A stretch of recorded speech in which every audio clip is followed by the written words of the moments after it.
At the Mountains of Madness by H.P. Lovecraft. Read by Richard Coyle.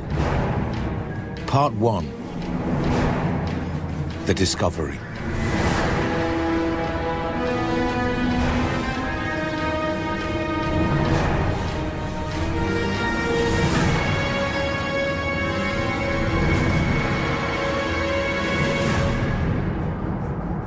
I am forced into speech because men of science have refused to follow my advice without knowing why. It is altogether against my will that I tell my reasons for opposing this contemplated invasion of the Antarctic, with its vast fossil hunt and its wholesale boring and melting of the ancient ice caps. And I am the more reluctant because my warning may be in vain. In the end, I must rely on the judgment and standing of the few scientific leaders who have, on the one hand, sufficient independence of thought to weigh my data on its own hideously convincing merits, or in the light of certain primordial and highly baffling myth cycles, and on the other hand, sufficient influence to deter the exploring world in general from any rash and over-ambitious program in the region of those Mountains of Madness. It is an unfortunate fact that relatively obscure men like myself and my associates, connected only with a small university, have little chance of making an impression where matters of a wildly bizarre or highly controversial nature are concerned. As a geologist, my object in leading the Miskatonic University expedition was wholly that of securing deep-level specimens of rock and soil from various parts of the Antarctic continent, aided by the remarkable drill devised by Professor Frank H. Parbody of our engineering department. I had no wish to be a pioneer in any other field than this, but I did hope that the use of this new mechanical appliance at different points along previously explored paths would bring to light materials of a sort hitherto unreached by the ordinary methods of collection. We plan to cover as great an area as one Antarctic season, or longer if absolutely necessary, would permit, operating mostly in the mountain ranges and on the plateau south of Ross Sea, regions explored in varying degree by Shackleton, Amundsen, Scott, and Bird. The public knows of the Miskatonic expedition through our frequent wireless reports to the Arkham Advertiser and Associated Press, and through the later articles of Parbody and myself.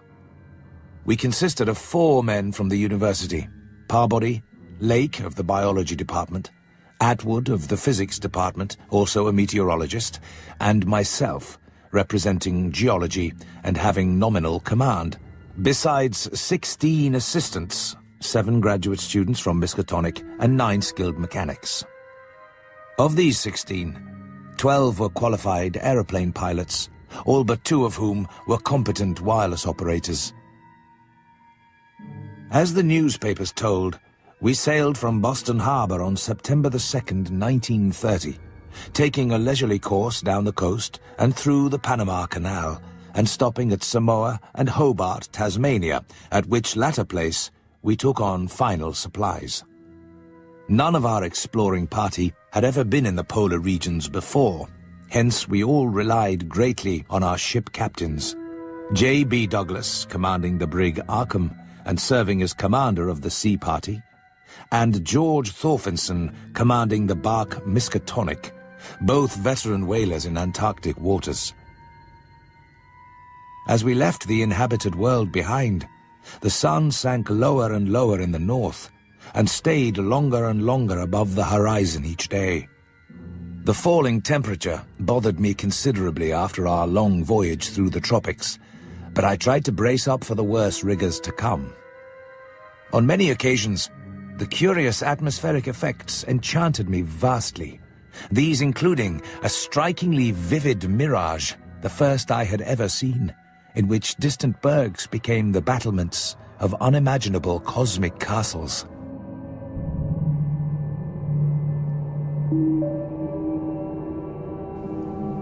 On the 7th of November, we passed Franklin Island, and the next day descried the cones of Mounts Erebus and terror on Ross Island ahead, with the long line of the Parry Mountains beyond. There now stretched off to the east the low, white line of the Great Ice Barrier, rising perpendicularly to a height of 200 feet like the rocky cliffs of Quebec, and marking the end of southward navigation. In the afternoon, we entered McMurdo Sound and stood off the coast in the lee of smoking Mount Erebus. The Sorayok Peak towered up some 12,700 feet against the eastern sky, like a Japanese print of the sacred Fujiyama, while beyond it rose the white, ghost-like height of Mount Terror, 10,900 feet in altitude, and now extinct as a volcano. Puffs of smoke from Erebus came intermittently, and one of the graduate assistants, a brilliant young fellow named Danforth, pointed out what looked like lava on the snowy slope. We landed all our drilling apparatus, dogs, sledges, tents, provisions, gasoline tanks, experimental ice-melting outfit, cameras, both ordinary and aerial, aeroplane parts and other accessories, including 3 small portable wireless outfits, besides those in the planes, capable of communicating with the Arkham's large outfit from any part of the Antarctic continent that we would be likely to visit. The ship's equipment, communicating with the outside world, was to convey press reports to the Arkham Advertiser's powerful wireless station on Kingsport Head, Massachusetts.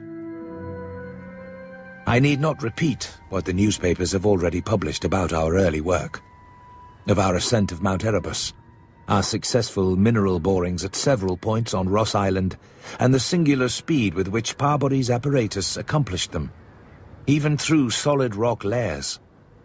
Our provisional test of the small ice-melting equipment, our perilous ascent of the Great Barrier with sledges and supplies, and our final assembling of 5 huge aeroplanes at the camp atop the barrier. Only 4 of our planes were needed to carry the actual exploring material, the 5th being left with a pilot and 2 men from the ships at the storage cache to form a means of reaching us from the Arkham in case all our exploring planes were lost. Wireless reports have spoken of the breathtaking 4-hour non-stop flight of our squadron on November the 21st over the lofty shelf ice, with vast peaks rising on the west, and the unfathomed silences echoing to the sound of our engines. Wind troubled us only moderately, and our radio compasses helped us through the one opaque fog we encountered. When the vast rise loomed ahead between latitudes 83 degrees and 84 degrees, we knew we had reached the Beardmore Glacier, the largest valley glacier in the world, and that the frozen sea was now giving place to a frowning and mountainous coastline. At last, we were truly entering the white, eon-dead world of the ultimate South. The outside world was told also of Professor Lake's strange and dogged insistence on a westward, or rather northwestward, prospecting trip. Popular imagination, I judge, responded actively to our wireless bulletins of Lake's start into regions never trodden by human foot or penetrated by human imagination, though we did not mention his wild hopes of revolutionizing the entire sciences of biology and geology. The start was made January 22nd at 4 a.m., and the first wireless message we received from Lake came only 2 hours later. 10:05 p.m. on the wing. After snowstorm have spied mountain range ahead higher than any hitherto seen, may equal Himalayas, allowing for height of plateau. Probable latitude 76 degrees 15 minutes, longitude 113 degrees 10 minutes east. Reach as far as can see to right and left. Suspicion of 2 smoking cones. All peaks black and bare of snow. Gale blowing off them impedes navigation. After that, Parbody, the men, and I hung breathlessly over the receiver. Thought of this titanic mountain rampart inflamed our deepest sense of adventure, and we rejoiced that our expedition, if not ourselves personally, had been its discoverers. In half an hour, Lake called us again.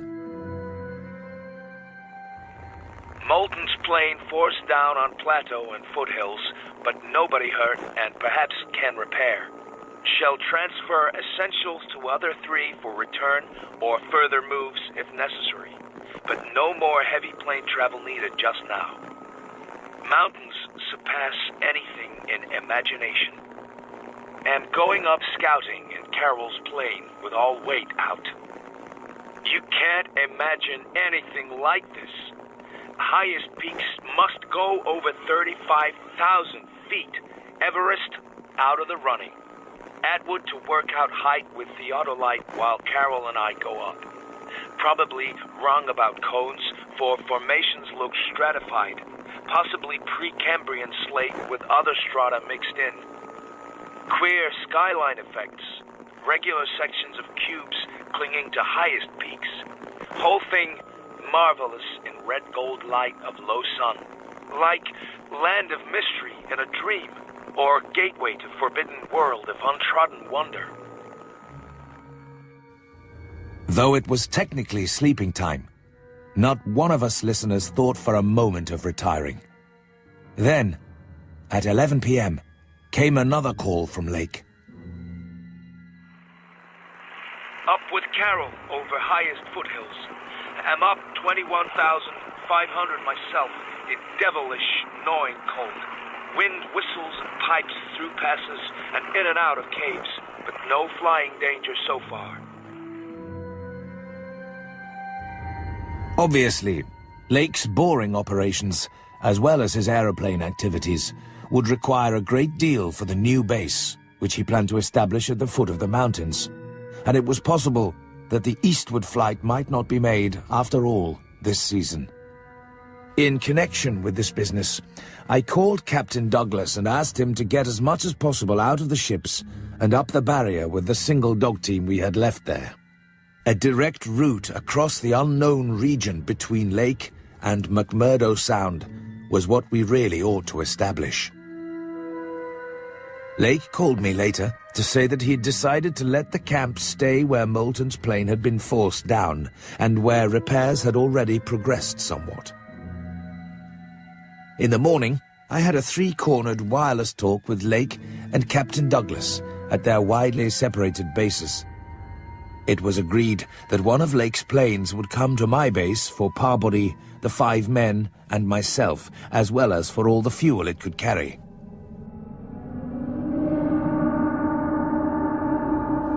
After about 4 p.m., Lake began sending in the most extraordinary and excited messages. His working day had started unpropitiously, since an aeroplane survey of the nearly exposed rock surfaces showed an entire absence of those Archean and primordial strata for which he was looking, and which formed so great a part of the colossal peaks that loomed up at a tantalizing distance from the camp.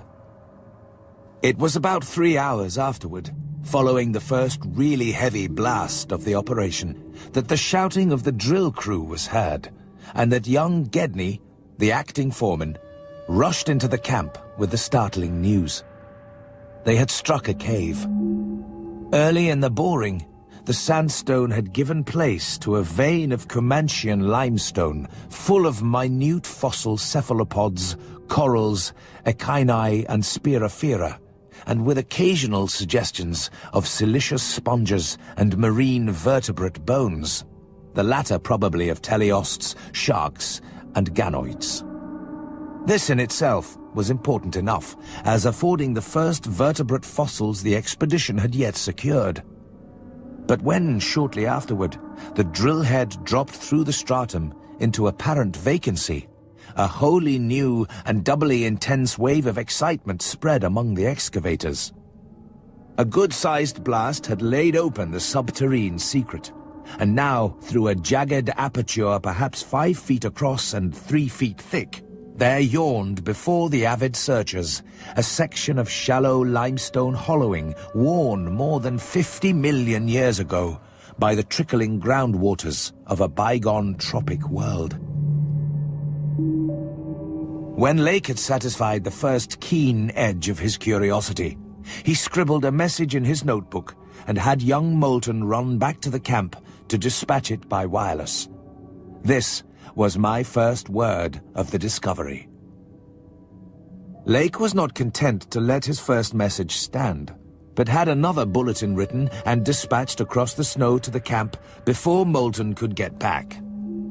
Those who followed the newspapers will remember the excitement created among men of science by that afternoon's reports which have finally led, after all these years, to the organization of the proposed Starkweather Moor expedition, which I am so anxious to dissuade from its purposes.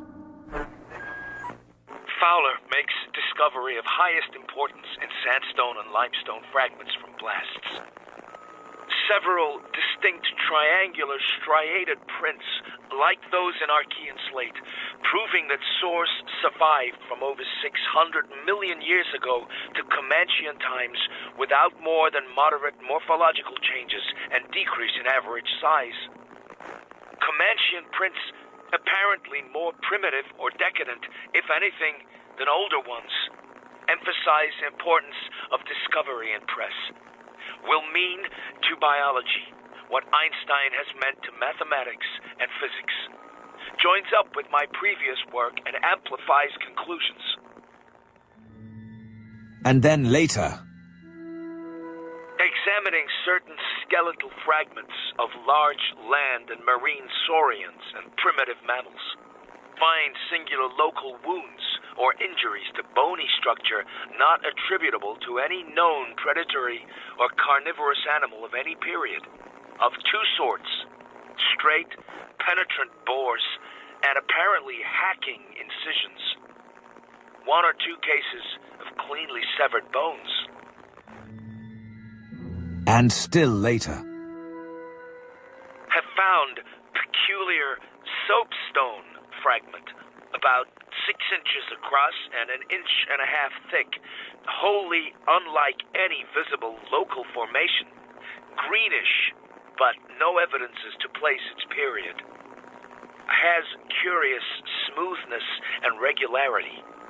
Shaped like 5-pointed star with tips broken off, and signs of other cleavage at inward angles and in center of surface. Small, smooth depression in center of unbroken surface. Carroll, with magnifier, thinks he can make out additional markings of geologic significance. Groups of tiny dots in regular patterns. Dogs growing uneasy as we work and seem to hate this soapstone. Must see if it has any peculiar odor. We'll report again when Mills gets back with light and we start on underground area. 10:15 p.m. Incredible. No, transcendent discovery.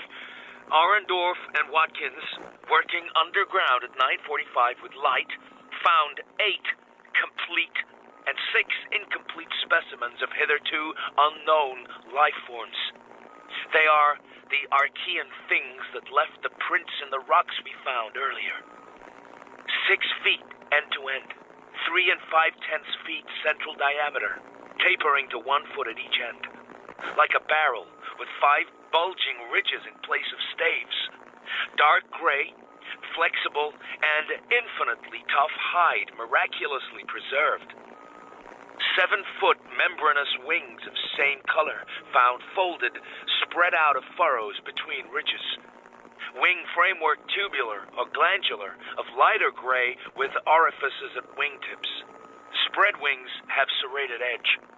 Around equator, one at central apex of each of the 5 vertical stave-like ridges are 5 systems of light gray flexible arms or tentacles, found tightly folded to torso but expansible to maximum length of over 3 feet. Single stalks 3 inches diameter branch after 6 inches into 5 substalks, each of which branches after 8 inches into small tapering tentacles or tendrils, giving each stalk a total of 25 tentacles. At top of torso, blunt, bulbous neck of lighter gray with gill-like suggestions, holds yellowish, 5-pointed, starfish-shaped apparent head covered with 3-inch wiry cilia of various prismatic colors. 5 slightly longer reddish tubes start from inner angles of starfish-shaped head and end in sac-like swellings of same color which, upon pressure, open to bell-shaped orifices 2 inches maximum diameter and lined with sharp, white, tooth-like projections, probably mouths. All these tubes, cilia, and points of starfish head found folded tightly down. Tubes and points clinging to bulbous neck and torso.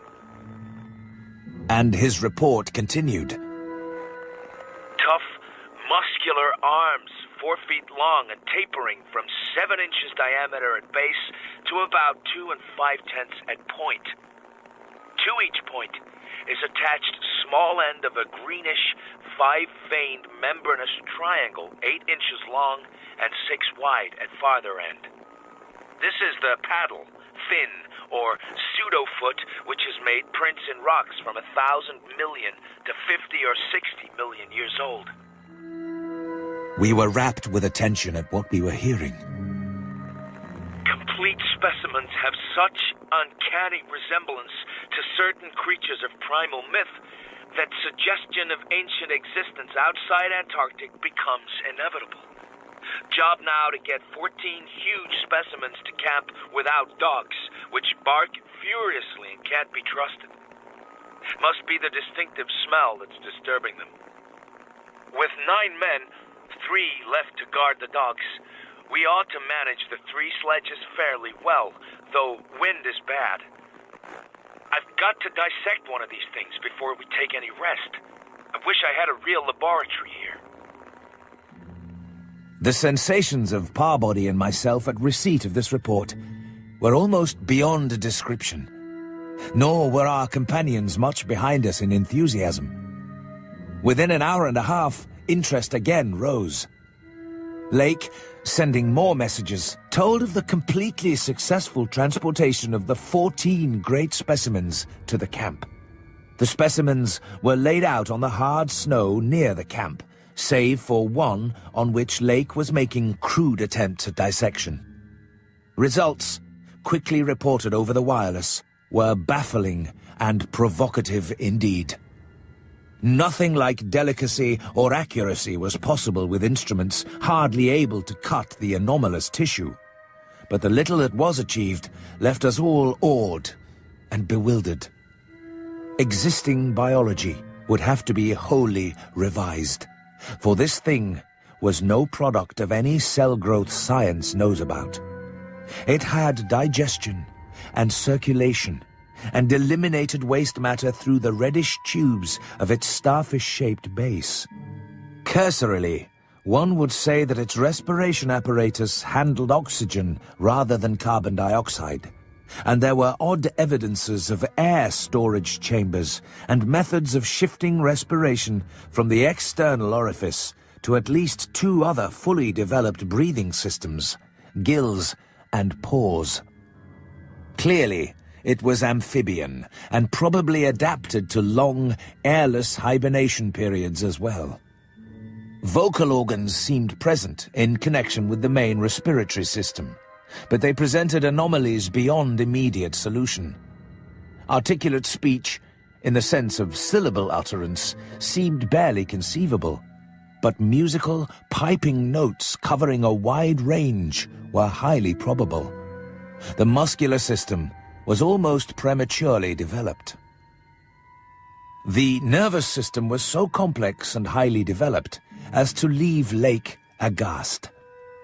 Its 5-lobed brain was surprisingly advanced, and there were signs of a sensory equipment served in part through the wiry cilia of the head, involving factors alien to any other terrestrial organism.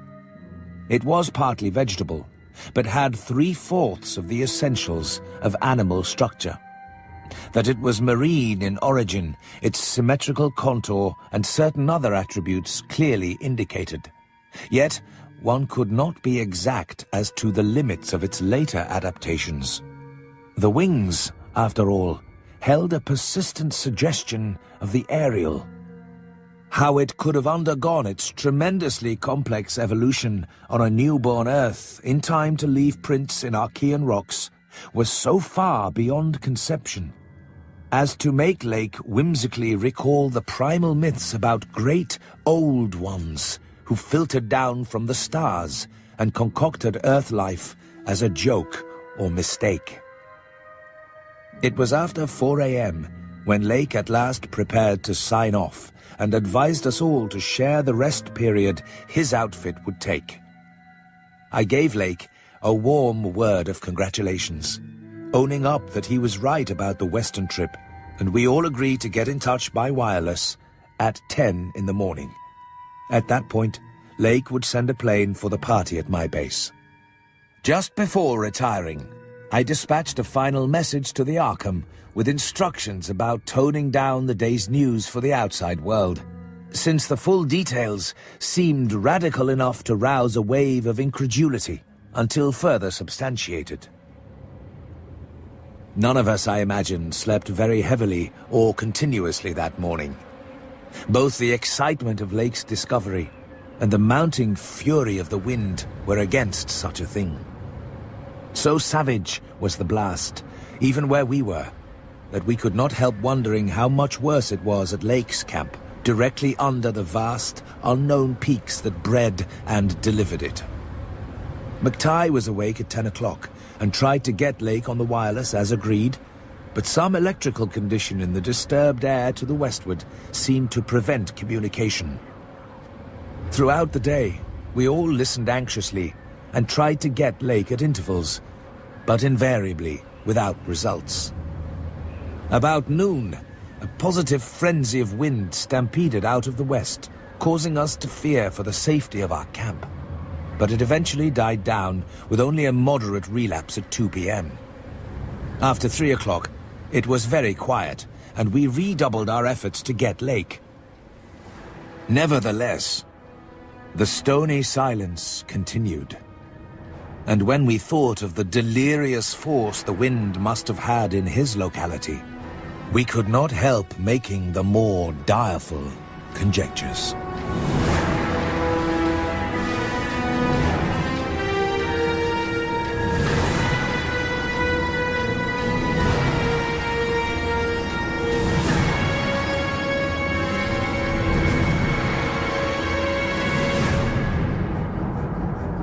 At the Mountains of Madness was written by H.P. Lovecraft and read by Richard Coyle. It was abridged by Paul Kent, and the music was composed by John Nichols. The series is produced by Neil Gardner and is a Ladbroke Radio production for BBC Radio 7. At the Mountains of Madness continues tomorrow.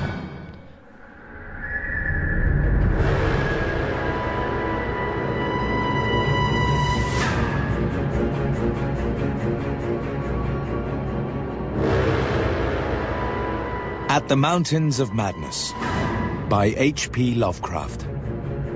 Read by Richard Coyle. Part 2. The Flight.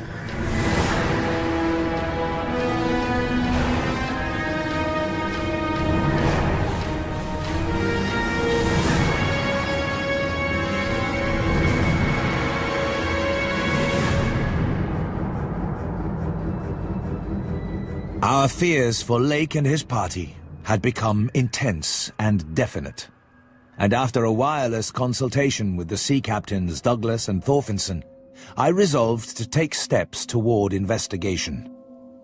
The 5th aeroplane, which we had left at the McMurdo Sound supply cache with Sherman and 2 sailors, was in good shape and ready for instant use, and it seemed that the very emergency for which it had been saved was now upon us. I got Sherman by wireless, and ordered him to join me with the plane and the 2 sailors at the southern base as quickly as possible, the air conditions being apparently highly favorable. At 7:15 a.m., January 25th, we started flying northwestward under McTighe's pilotage, with 10 men, 7 dogs, a sledge, a fuel and food supply, and other items including the plane's wireless outfit. The sailor Larsen was first to spy the jagged line of witch-like cones and pinnacles ahead, and his shouts sent everyone to the windows of the great cabined plane. Despite our speed, they were very slow in gaining prominence. Hence we knew that they must be infinitely far off, and visible only because of their abnormal height. I could not help feeling that they were evil things, mountains of madness, whose farther slopes looked out over some accursed ultimate abyss.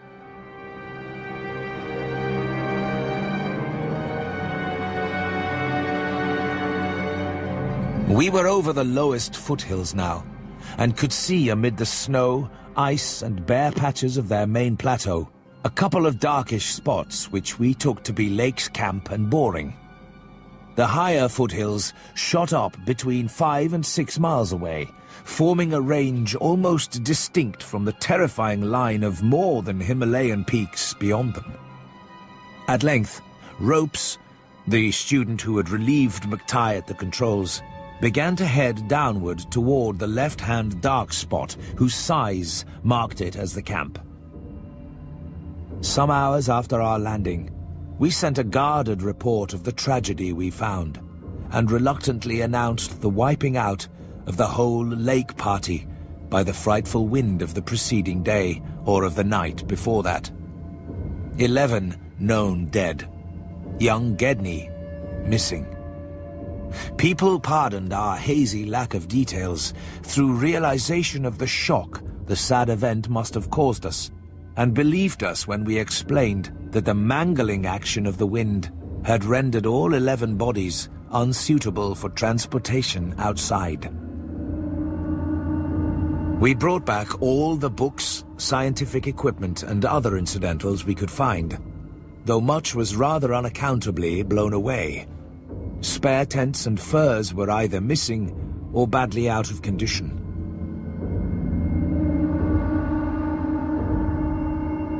It was approximately 4 p.m., after wide plain cruising had forced us to give Gedney up for lost, that we sent our guarded message to the Arkham for relaying. About the 14 biological specimens, we were pardonably indefinite. We said that the only ones we discovered were damaged, but that enough was left of them to prove Lake's description wholly and impressively accurate.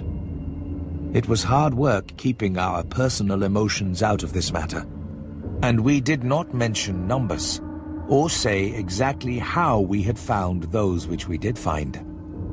We had by that time agreed not to transmit anything suggesting madness on the part of Lake's men, and it surely looked like madness to find 6 imperfect monstrosities carefully buried upright in 9-foot snow graves under 5-pointed mounds punched over with groups of dots in patterns exactly those on the queer greenish soapstones dug up from Mesozoic or Tertiary times.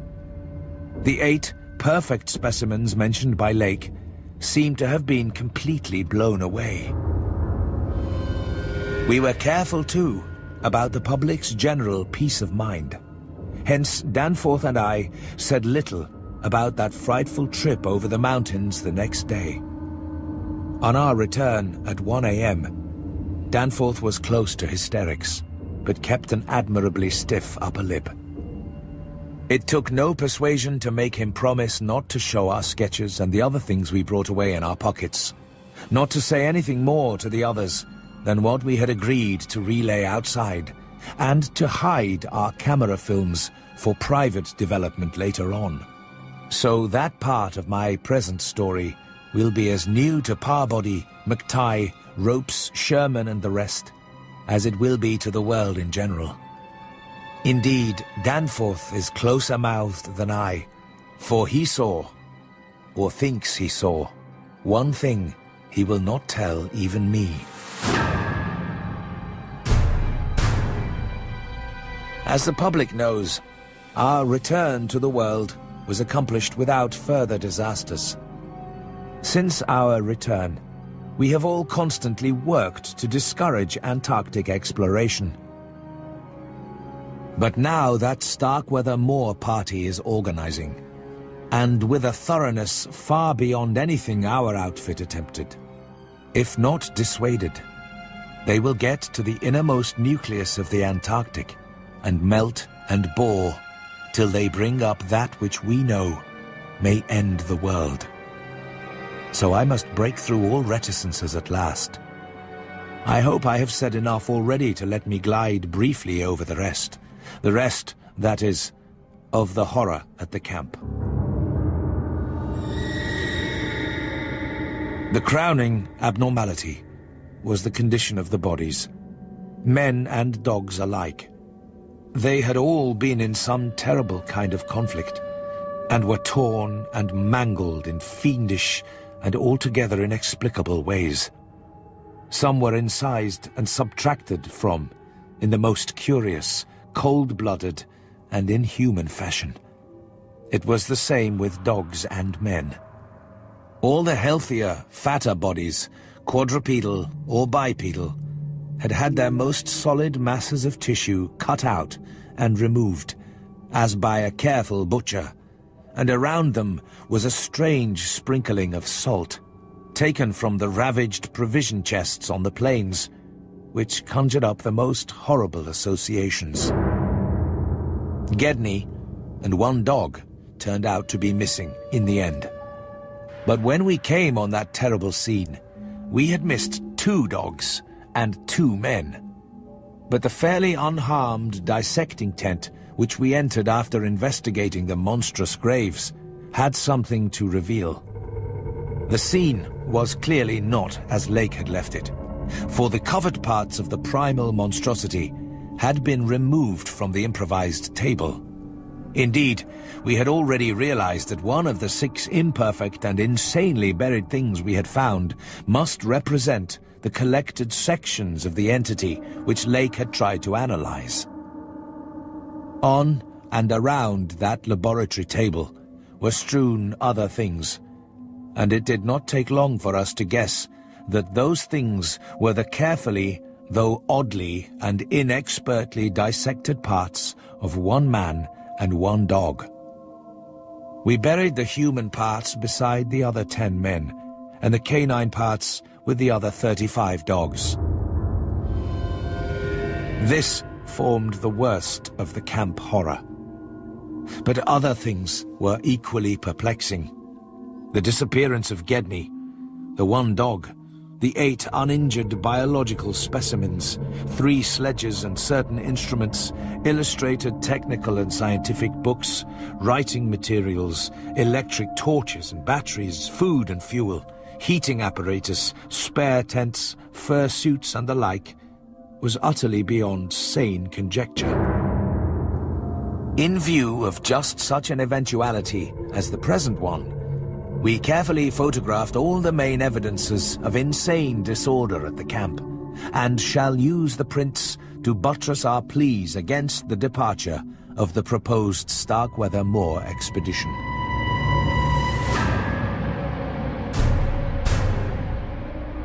Our first act after finding the bodies in the shelter was to photograph and open the row of insane graves with the 5-pointed snow mounds. We could not help noticing the resemblance of these monstrous mounds, with their clusters of grouped dots, to poor Lake's descriptions of the strange, greenish soapstones. And when we came on some of the soapstones themselves in the great mineral pile, we found the likeness very close indeed. In spite of all the prevailing horrors, we were left with enough sheer scientific zeal and adventurousness to wander about the unknown realm beyond those mysterious mountains. As our guarded messages stated, we rested at midnight after our day of terror and bafflement. but not without a tentative plan for one or more range-crossing altitude flights in a lightened plane with aerial camera and geologist's outfit, beginning the following morning. It was decided that Danforth and I try it first, and we awaked at 7 a.m., intending an early flight. However, heavy winds, mentioned in our brief bulletin to the outside world, delayed our start till nearly 9 o'clock. As we flew towards the forbidding peaks, dark and sinister above the line of crevasse-riven snow and interstitial glaciers, we noticed more and more the curiously regular formations clinging to the slopes. The ancient and wind-weathered rock strata proved that these pinnacles had been towering up in exactly the same way since a surprisingly early time in Earth's history, perhaps over 50 million years. How much higher they had once been, it was futile to guess. But everything about this strange region pointed to obscure atmospheric influences unfavorable to change, and calculated to retard the usual climatic processes of rock disintegration. How to account for such things in this place was frankly beyond me, and I felt queerly humbled as a geologist. Igneous formations often have strange regularities, like the famous Giant's Causeway in Ireland, but this stupendous range, despite Lake's original suspicion of smoking cones, was above all else non-volcanic in evident structure. The curious cave mouths, near which the odd formations seemed most abundant, presented another, albeit a lesser puzzle, because of their regularity of outline. They were often approximately square or semicircular, as if the natural orifices had been shaped to greater symmetry by some magic hand. Their numerousness and wide distribution were remarkable, and suggested that the whole region was honeycombed with tunnels dissolved out of limestone strata. Such glimpses as we secured did not extend far within the caverns, but we saw that they were apparently clear of stalactites and stalagmites.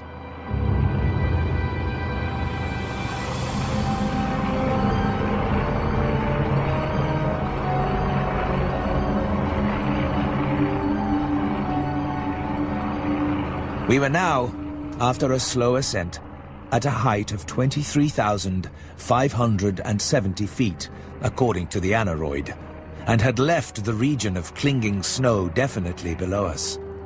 Up here were only dark, bare rock slopes, and the start of rough-ribbed glaciers.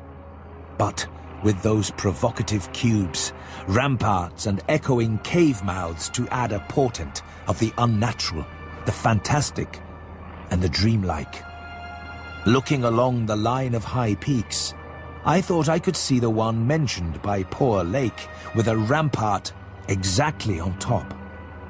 It seemed to be half lost in a queer Antarctic haze. Such a haze, perhaps, as had been responsible for Lake's early notion of volcanism. The pass loomed directly before us, smooth and windswept between its jagged and malignly frowning pylons. Beyond it was a sky fretted with swirling vapors and lighted by the low polar sun, the sky of that mysterious farther realm upon which we felt no human eye had ever gazed. A few more feet of altitude, and we would behold that realm. Danforth and I, unable to speak except in shouts amidst the howling, piping wind that raced through the pass and added to the noise of the unmuffled engines, exchanged eloquent glances. And then, having gained those last few feet, we did indeed stare across the momentous divide and over the unsampled secrets of an elder and utterly alien Earth. I think that both of us simultaneously cried out in mixed awe, wonder, terror, and disbelief in our own senses as we finally cleared the pass and saw what lay beyond.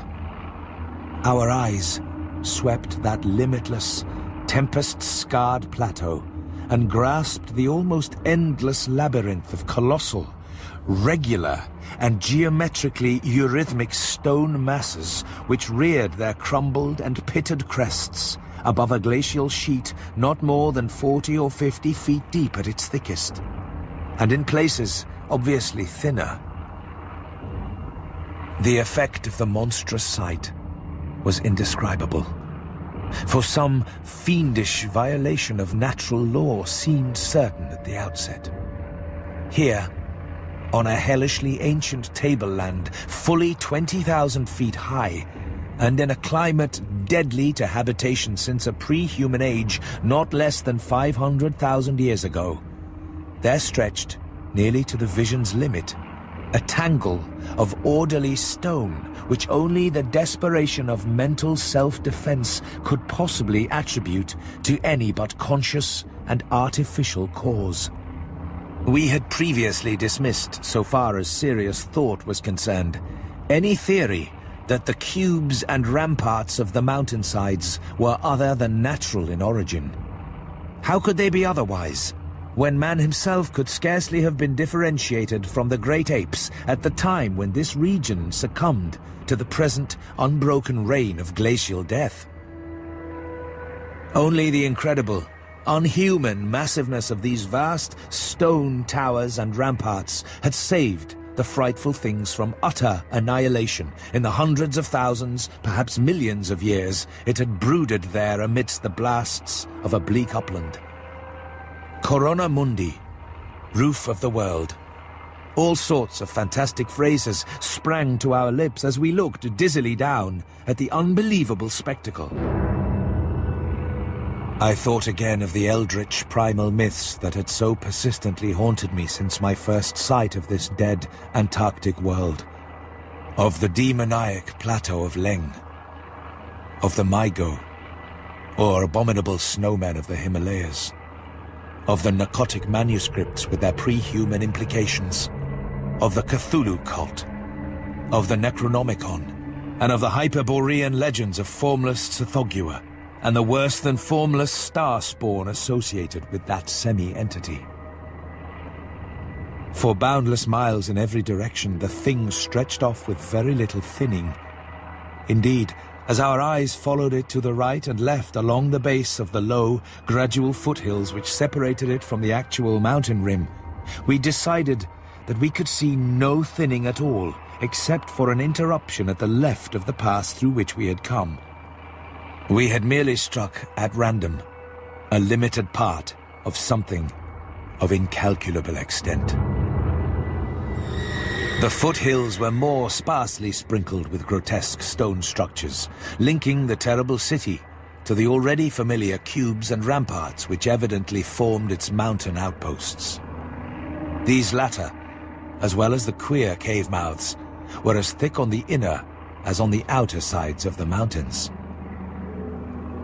Looking back to our sensations, and recalling our dazedness at viewing this monstrous survival from eons we had thought pre-human, I can only wonder that we preserved the semblance of equilibrium, which we did.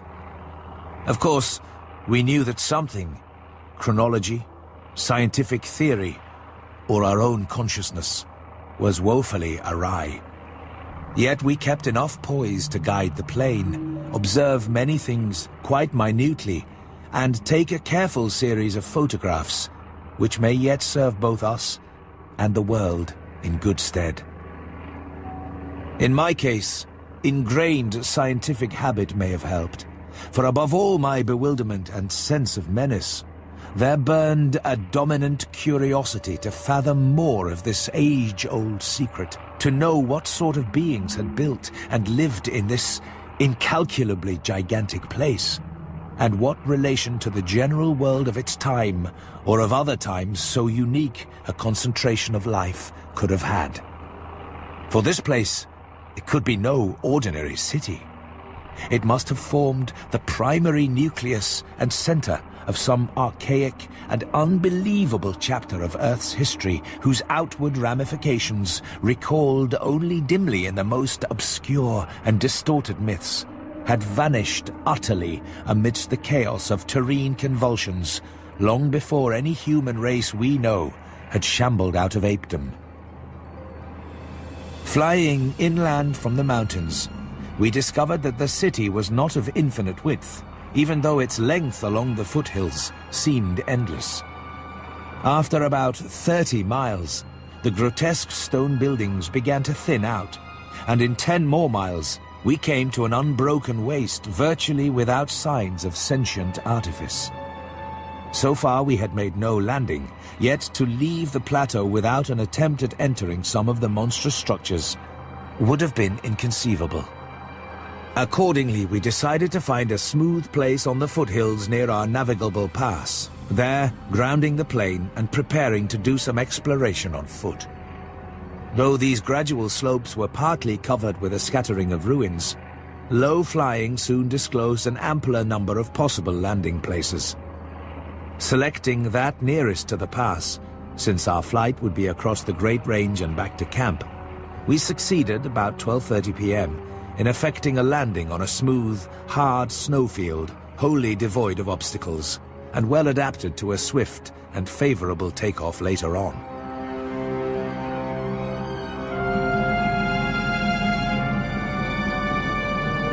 Walking cautiously downhill over the crusted snow toward the stupendous stone labyrinth that loomed against the opalescent west, we felt almost as keen a sense of imminent marvels as we had felt on approaching the unfathomed mountain pass 4 hours previously.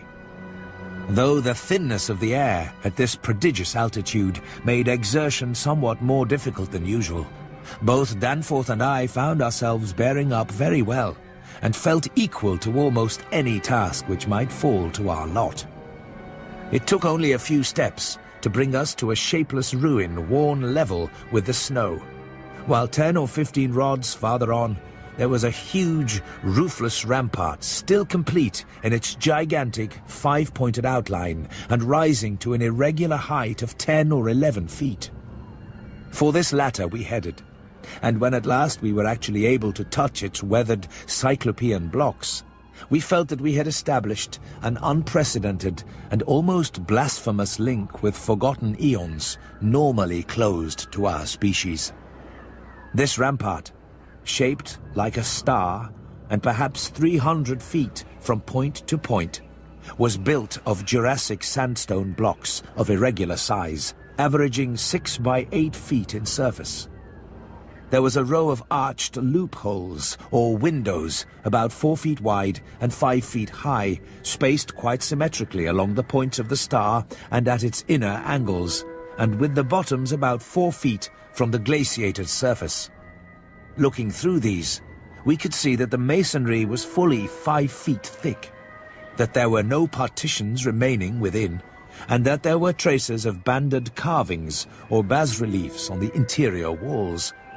Facts we had indeed guessed before when flying low over this rampart and others like it.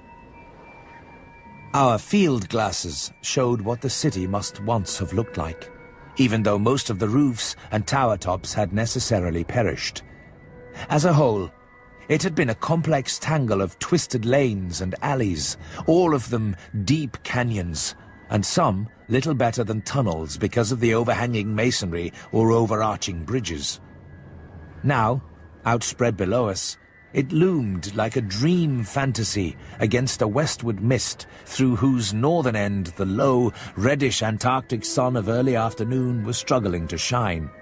And when for a moment that sun encountered a denser obstruction and plunged the scene into temporary shadow, the effect was subtly menacing, in a way I can never hope to depict. Even the faint howling and piping of the unfelt wind in the great mountain passes behind us took on a wilder note of purposeful malignity. The last stage of our descent to the town was unusually steep and abrupt, and a rock outcropping at the edge where the grade changed led us to think that an artificial terrace had once existed there.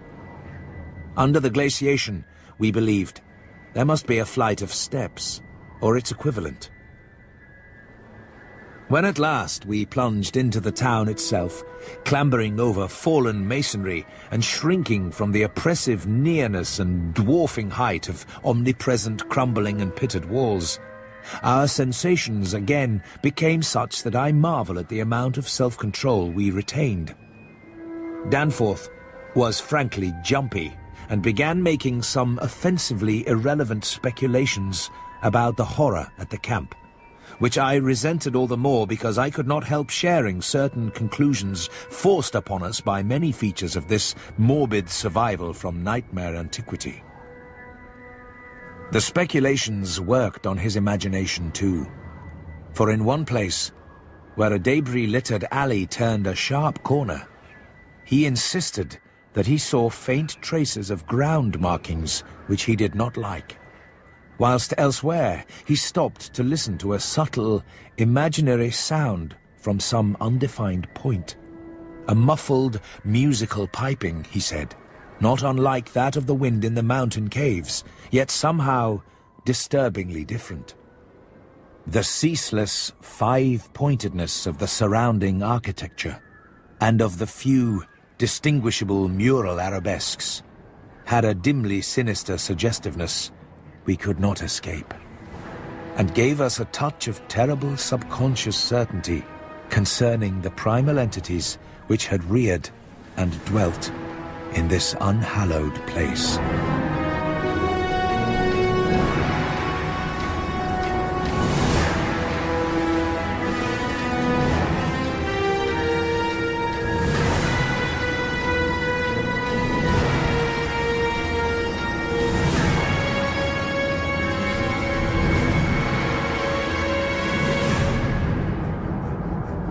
At the Mountains of Madness was written by H.P. Lovecraft and read by Richard Coyle. It was abridged by Paul Kent, and the music was composed by John Nichols. The series is produced by Neil Gardner and is a Ladbroke radio production for BBC Radio 7.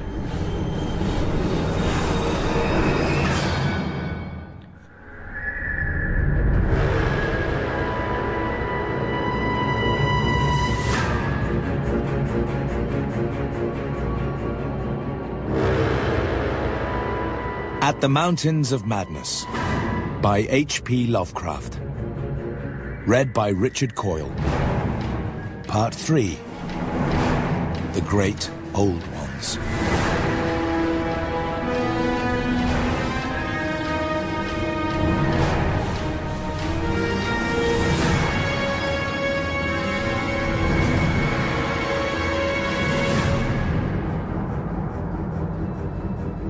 It would be cumbrous to give a detailed, consecutive account of our wanderings inside that cavernous, eon-dead honeycomb of primal masonry. That monstrous lair of elder secrets, which now echoed for the first time, after uncounted epochs, to the tread of human feet. This is especially true because so much of the horrible drama and revelation came from a mere study of the omnipresent mural carvings. Our flashlight photographs of those carvings will do much toward proving the truth of what we are now disclosing, and it is lamentable that we had not a larger film supply with us. As it was, we made crude notebook sketches of certain salient features after all our films were used up. The things once rearing and dwelling in this frightful masonry in the age of dinosaurs were not indeed dinosaurs, but far worse. Mere dinosaurs were new and almost brainless objects. But the builders of the city were wise and old, and had left certain traces in rocks even then laid down well nigh 1,000 million years. Rocks laid down before the true life of Earth had advanced beyond plastic groups of cells. Rocks laid down before the true life of Earth had existed at all. They were the makers and enslavers of that life, and above all doubt, the originals of the fiendish elder myths, which things like the Narcotic manuscripts and the Necronomicon affrightedly hint about. They were the great Old Ones, that had filtered down from the stars when Earth was young.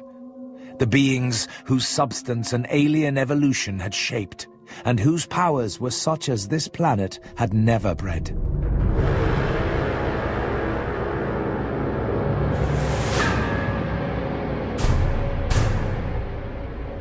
Myth or otherwise, the sculptures told of the coming of those star-headed things to the nascent, lifeless Earth out of cosmic space. Their coming, and the coming of many other alien entities, such as at certain times embark upon spatial pioneering. They seemed able to traverse the interstellar ether on their vast, membranous wings, thus oddly confirming some curious hill folklore long ago told me by an antiquarian colleague. They had lived under the sea a good deal, building fantastic cities and fighting terrific battles with nameless adversaries by means of intricate devices employing unknown principles of energy. Their preternatural toughness of organization and simplicity of natural wants made them peculiarly able to live on a high plane without the more specialized fruits of artificial manufacture, and even without garments, except for occasional protection against the elements. It was under the sea, at first for food and later for other purposes, that they first created Earth life, using available substances according to long-known methods. The more elaborate experiments came after the annihilation of various cosmic enemies.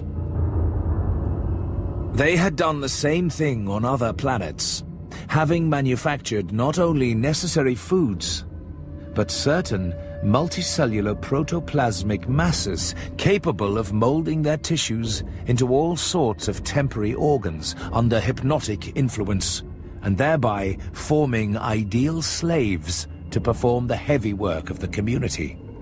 These viscous masses were without doubt what Abdul al-Hazred whispered about as the Shoggoths in his frightful Necronomicon, though even that mad Arab had not hinted that any existed on Earth except in the dreams of those who had chewed a certain alkaloidal herb. With the aid of the Shoggoths, whose expansions could be made to lift prodigious weights, the small, low cities under the sea grew to vast and imposing labyrinths of stone, not unlike those which later rose on land. Indeed, the highly adaptable Old Ones had lived much on land in other parts of the universe, and probably retained many traditions of land construction. Of the life of the Old Ones, both under the sea and after part of them migrated to land, volumes could be written. Those in shallow water had continued the fullest use of the eyes at the ends of their 5 main head tentacles, and had practiced the arts of sculpture and of writing in quite the usual way. The writing accomplished with a stylus on waterproof waxen surfaces. Those lower down in the ocean depths, though they used a curious phosphorescent organism to furnish light, pieced out their vision with obscure special sensors operating through the prismatic cilia on their heads, sensors which rendered all the Old Ones partly independent of light in emergencies. The beings moved in the sea partly by swimming using the lateral arms and partly by wriggling with the lower tier of tentacles containing the pseudo-feet. Occasionally, they accomplished long swoops with the auxiliary use of 2 or more sets of their fan-like folding wings. On land, they locally used the pseudo-feet, but now and then flew to great heights or over long distances with their wings. The toughness of the things was almost incredible. Even the terrific pressure of the deepest sea bottoms appeared powerless to harm them. Very few seemed to die at all, except by violence, and their burial places were very limited. The fact that they covered their vertically inhumed dead with 5-pointed inscribed mounds set up thoughts in Danforth and me, which made a fresh pause and recuperation necessary after the sculptures revealed it. The beings multiplied by means of spores, but owing to their prodigious toughness and longevity, and consequent lack of replacement needs, they did not encourage the large-scale development of new Prothalia, except when they had new regions to colonize. Though able, like vegetables, to derive nourishment from inorganic substances, they vastly preferred organic, and especially animal food. They ate uncooked marine life under the sea, but cooked their viands on land. They hunted game and raised meat herds, slaughtering with sharp weapons whose odd marks on certain fossil bones our expedition had noted. They resisted all ordinary temperatures marvelously, and in their natural state could live in water down to freezing. When the great chill of the Pleistocene drew on, however, nearly 1 million years ago, the land dwellers had to resort to special measures, including artificial heating, until at last the deadly cold appears to have driven them back into the sea. Government was evidently complex and probably socialistic, though no certainties in this regard could be deduced from the sculptures we saw. There was extensive commerce, both local and between different cities, certain small, flat counters, 5-pointed and inscribed, serving as money. Probably the smaller of the various greenish soapstones found by our expedition were pieces of such currency. Though the culture was mainly urban, some agriculture and much stock raising existed. Mining and a limited amount of manufacturing were also practiced. Travel was very frequent, but permanent migration seemed relatively rare, except for the vast colonizing movements by which the race expanded. For personal locomotion, no external aid was used, since in land, air, and water movement alike, the Old Ones seemed to possess excessively vast capacities for speed. Loads, however, were drawn by beasts of burden, shoggoths under the sea, and a curious variety of primitive vertebrates in the later years of land existence. These vertebrates, as well as an infinity of other life forms, animal and vegetable, marine, terrestrial and aerial, were the products of unguided evolution acting on life cells made by the Old Ones, but escaping beyond their radius of attention. They had been suffered to develop unchecked, because they had not come in conflict with the dominant beings. It interested us to see in some of the very last and most decadent sculptures a shambling, primitive mammal, used sometimes for food and sometimes as an amusing buffoon by the land dwellers, whose vaguely simian and human foreshadowings were unmistakable.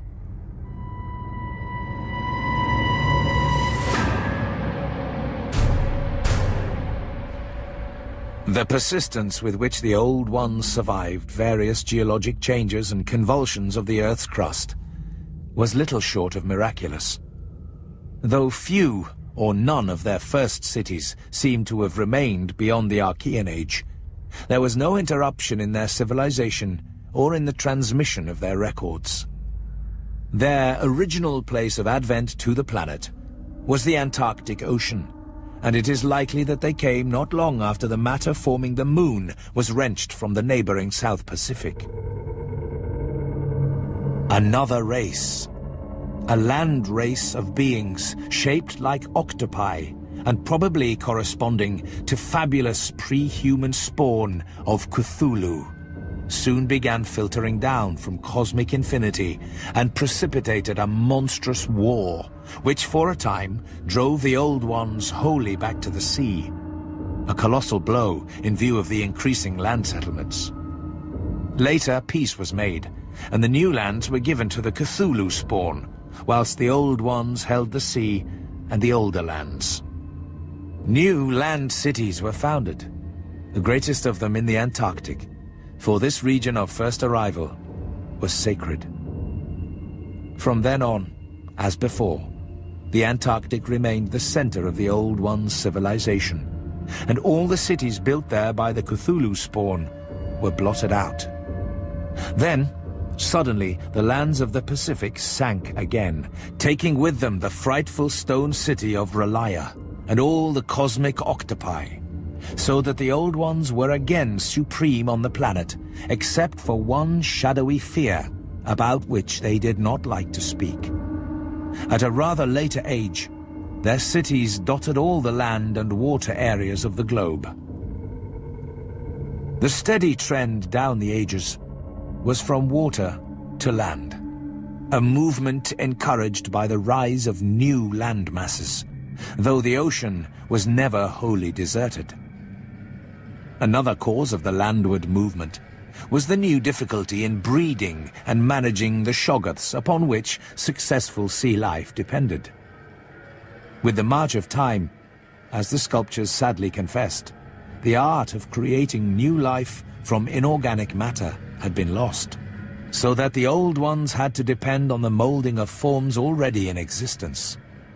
On land, the great reptiles proved highly tractable, but the shoggoths of the sea, reproducing by fission and acquiring a dangerous degree of accidental intelligence, presented for a time a formidable problem.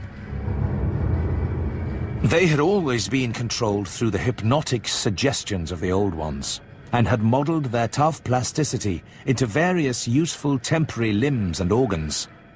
But now, their self-modeling powers were sometimes exercised independently, and in various imitative forms implanted by past suggestion. They had, it seems, developed a semi-stable brain, whose separate and occasionally stubborn volition echoed the will of the Old Ones, without always obeying it. Sculptured images of these shoggoths filled Danforth and me with horror and loathing. They were normally shapeless entities composed of a viscous jelly which looked like an agglutination of bubbles, and each averaged about 15 feet in diameter when a sphere. They had, however, a constantly shifting shape and volume, throwing out temporary developments, or forming apparent organs of sight, hearing, and speech in imitation of their masters, either spontaneously or according to suggestion. They seem to have become peculiarly intractable toward the middle of the Permian Age, perhaps 150 million years ago, when a veritable war of re-subjugation was waged upon them by the marine Old Ones. Pictures of this war, and of the headless, slime-coated fashion in which the shoggoths typically left their slain victims, held a marvelously fearsome quality, despite the intervening abyss of untold ages. The Old Ones had used curious weapons of molecular and atomic disturbances against the rebel entities, and in the end had achieved a complete victory.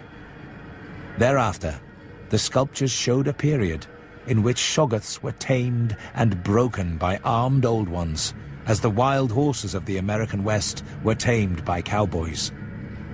Though during the rebellion the shoggoths had shown an ability to live out of water, this transition was not encouraged, since their usefulness on land would hardly have been commensurate with the trouble of their management.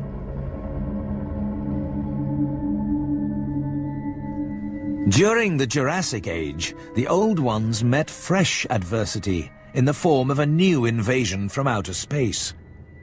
This time by half fungus, half crustacean creatures. Creatures undoubtedly the same as those figuring in certain whispered hill legends of the north, and remembered in the Himalayas as the Maigo, or abominable snowmen. To fight these beings, the Old Ones attempted, for the first time since their terrene advent, to sally forth again into the planetary ether. But despite all traditional preparations, found it no longer possible to leave the Earth's atmosphere. Whatever the old secret of interstellar travel had been, it was now definitely lost to the race. In the end, the Maigo drove the Old Ones out of all the northern lands, though they were powerless to disturb those in the sea. Little by little, the slow retreat of the elder race to their original Antarctic habitat was beginning.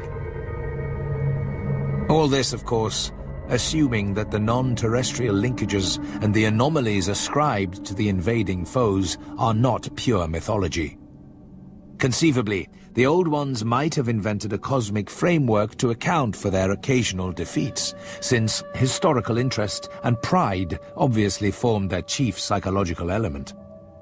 It is significant that their annals failed to mention many advanced and potent races of beings whose mighty cultures and towering cities figure persistently in certain obscure legends.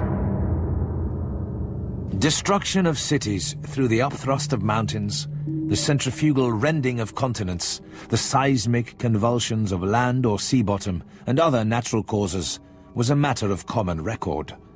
And it was curious to observe how fewer and fewer replacements were made as the ages wore on. The vast, dead megalopolis that yawned around us seemed to be the last general center of the race, built early in the Cretaceous Age after a titanic earth-buckling had obliterated a still vaster predecessor not far distant. It appeared that this general region was the most sacred spot of all, where reputedly the first Old Ones had settled on a primal sea bottom. In the new city, many of whose features we could recognize in the sculptures, but which stretched fully 100 miles along the mountain range in each direction beyond the farthest limits of our aerial survey, there were reputed to be preserved certain sacred stones forming part of the first sea-bottom city, which thrust up to light after long epochs in the course of the general crumbling of strata. It was only in one late-built house with later, decadent carvings that we obtained any foreshadowing of the final calamity leading to the city's desertion. The ultimate blow to the Old Ones, of course, was the coming of the Great Cold, which once held most of the Earth in thrall, and which has never departed from the ill-fated poles. The Great Cold that, at the world's other extremity, put an end to the fabled lands of Lomar and Hyperborea. Just when this tendency began in the Antarctic, it would be hard to say in terms of exact years. Nowadays, we set the beginning of the general glacial periods at a distance of about 500,000 years from the present. But at the poles, the terrible scourge must have commenced much earlier.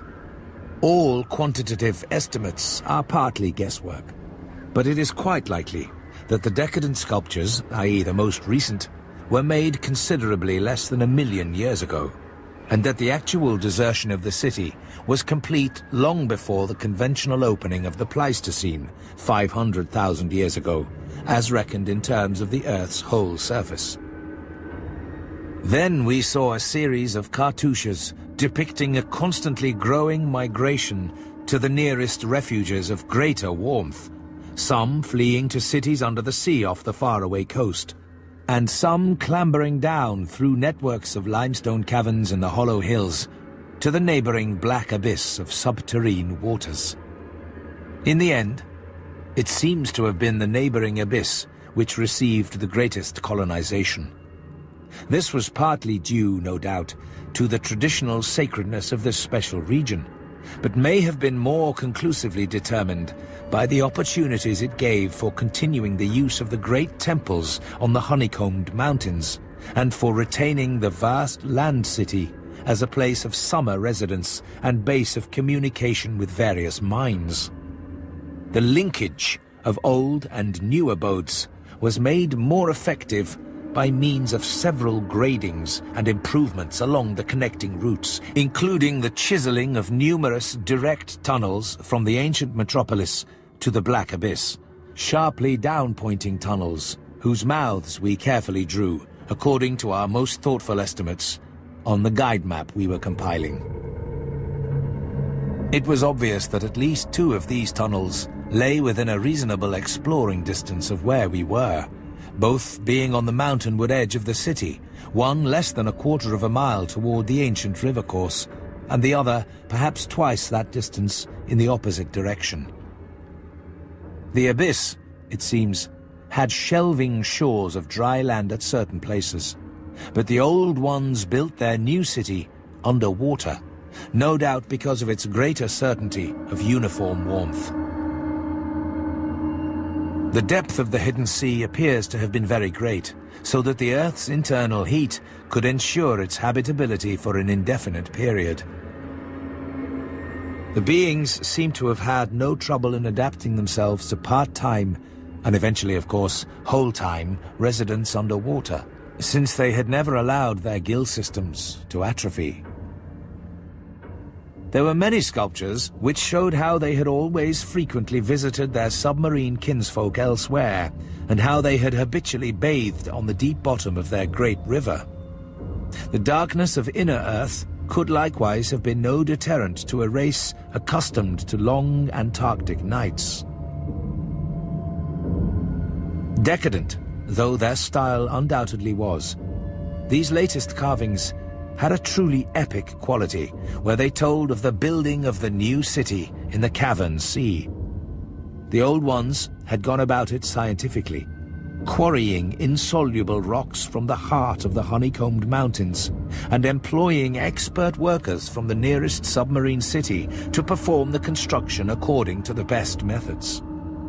These workers brought with them all that was necessary to establish the new venture: shoggoth tissue, from which to breed stone lifters and subsequent beasts of burden for the cavern city, and other protoplasmic matter to mold into phosphorescent organisms for lighting purposes.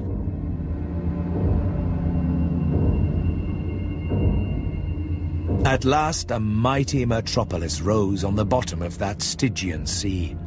Its architecture much like that of the city above, and its workmanship displaying relatively little decadence because of the precise mathematical element inherent in building operations. The newly bred shoggoths grew to enormous size and singular intelligence, and were represented as taking and executing orders with marvelous quickness.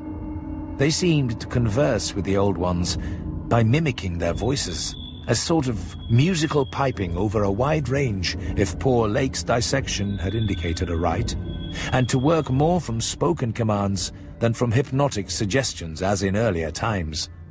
They were, however, kept in admirable control. The decadent cartouches and dados telling this story were, as I have said, the latest we could find in our limited search. They left us with a picture of the old ones shuttling back and forth betwixt the land city in summer and the sea cavern city in winter, and sometimes trading with the sea-bottom cities off the Antarctic coast. By this time, the ultimate doom of the land city must have been recognized, for the sculptures showed many signs of the cold's malign encroachments. Vegetation was declining, and the terrible snows of the winter no longer melted completely, even in midsummer. The saurian livestock were nearly all dead, and the mammals were standing it none too well. To keep on with the work of the upper world, it had become necessary to adapt some of the amorphous and curiously cold-resistant shoggoths to land life, a thing the old ones had formerly been reluctant to do. The great river was now lifeless, and the upper sea had lost most of its denizens except the seals and whales. All the birds had flown away, save only great, grotesque penguins. What had happened afterward, we could only guess. And what of the specimens found by poor Lake? How did they fit in? For their geologic setting proved them to have lived at what must have been a very early date in the land city's history. They were, according to their location, certainly not less than 30 million years old, and we reflected that in their day, the sea cavern city, and indeed the cavern itself, had had no existence. They would have remembered an older scene, with lush tertiary vegetation everywhere, a younger land city of flourishing arts around them, and a great river sweeping northward along the base of the mighty mountains toward a faraway tropic ocean. And yet, we could not help thinking about these specimens, especially about the 8 perfect ones that were missing from Lake's hideously ravaged camp. There was something abnormal about that whole business, those frightful graves, the amount and nature of the missing material. Gedney, the unearthly toughness of those archaic monstrosities, and the queer, vital freaks the sculptures now showed the race to have.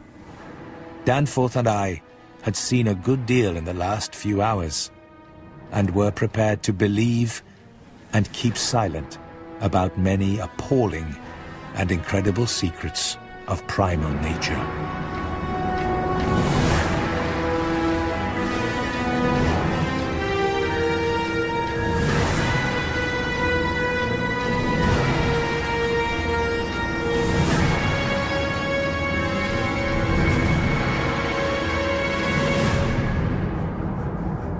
At the Mountains of Madness was written by H.P. Lovecraft and read by Richard Coyle. It was abridged by Paul Kent, and the music was composed by John Nichols. The series is produced by Neil Gardner and is a Ladbroke Radio production for BBC Radio 7.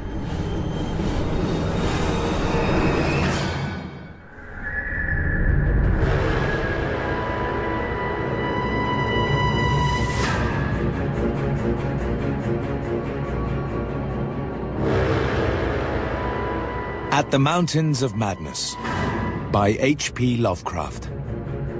Read by Richard Coyle. Part 4.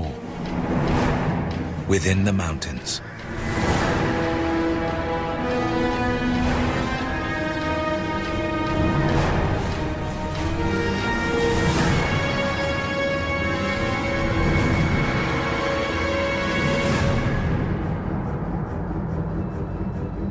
Danforth and I's study of the decadent sculptures brought about a change in our immediate objective. This, of course, had to do with the chiseled avenues leading to the black inner world, of whose existence we had not known before, but which we were now eager to find and traverse.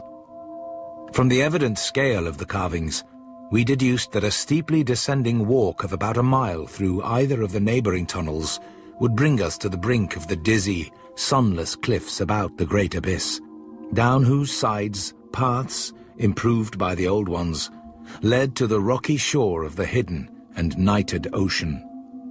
To behold this fabulous gulf in stark reality was a lure which seemed impossible of resistance once we knew of the thing. Yet we realized we must begin the quest at once if we expected to include it in our present trip.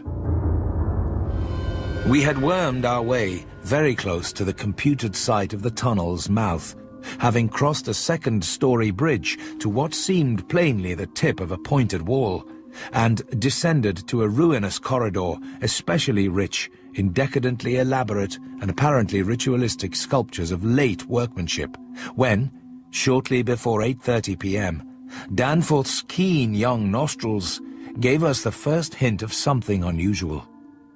If we had had a dog with us, I suppose we would have been warned before. At first, we could not precisely say what was wrong with the formerly crystal-pure air, but after a few seconds, our memories reacted only too definitely. Let me try to state the thing without flinching. There was an odor, and that odor was vaguely, subtly, and unmistakably akin to what had nauseated us upon opening the insane grave of the horror poor Lake had dissected. Danforth's eyes, as well as nose, proved better than mine, for it was likewise he who first noticed the queer aspect of the debris after we had passed many half-choked arches leading to chambers and corridors on the ground level. It did not look quite as it ought, after countless thousands of years of desertion. And when we cautiously turned on more light, we saw that a kind of swathe seemed to have been lately tracked through it. The irregular nature of the litter precluded any definite marks, but in the smoother places, there were suggestions of the dragging of heavy objects. Once, we thought there was a hint of parallel tracks, as if of runners. This was what made us pause again. It was during that pause that we caught, simultaneously this time, the other odor ahead. Paradoxically, it was both a less frightful and more frightful odor. Less frightful intrinsically, but infinitely appalling in this place under the known circumstances. For the odor was the plain and familiar one of common petrol, everyday gasoline. Our motivation after that is something I will leave to psychologists. We knew now that some terrible extension of the camp horrors must have crawled into this nighted burial place of the eons, and hence could not doubt any longer the existence of nameless conditions, present, or at least recent, just ahead.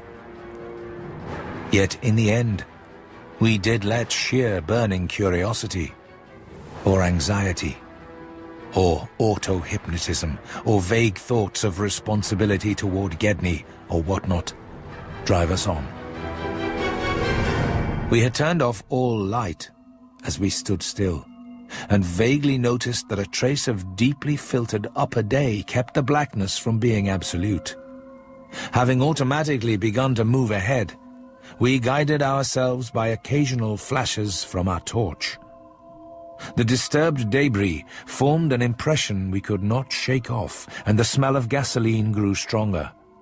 More and more ruin met our eyes and hampered our feet, until very soon we saw that the forward way was about to cease.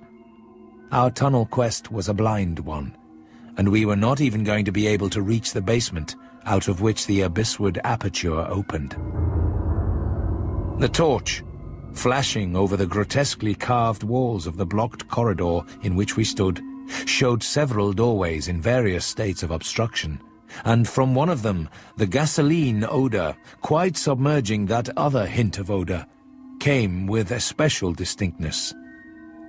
As we looked more steadily, we saw that beyond a doubt there had been a slight and recent clearing away of debris from that particular opening. Whatever the lurking horror might be, we believed the direct avenue toward it was now plainly manifest. I do not think anyone will wonder that we waited an appreciable time before making any further motion. And yet, when we did venture inside that black arch, our first impression was one of anticlimax. For amidst the littered expanse of that sculptured crypt, a perfect cube with sides of about 20 feet, there remained no recent object of instantly discernible size, so that we looked instinctively, though in vain, for a farther doorway. In another moment, however, Danforth's sharp vision had descried a place where the floor debris had been disturbed, and we turned on both torches full strength. Though what we saw in that light was actually simple and trifling, I am nonetheless reluctant to tell of it because of what it implied. It was a rough leveling of the debris, upon which several small objects lay carelessly scattered, and at one corner of which a considerable amount of gasoline must have been spilled lately enough to leave a strong odor even at this extreme superplateau altitude.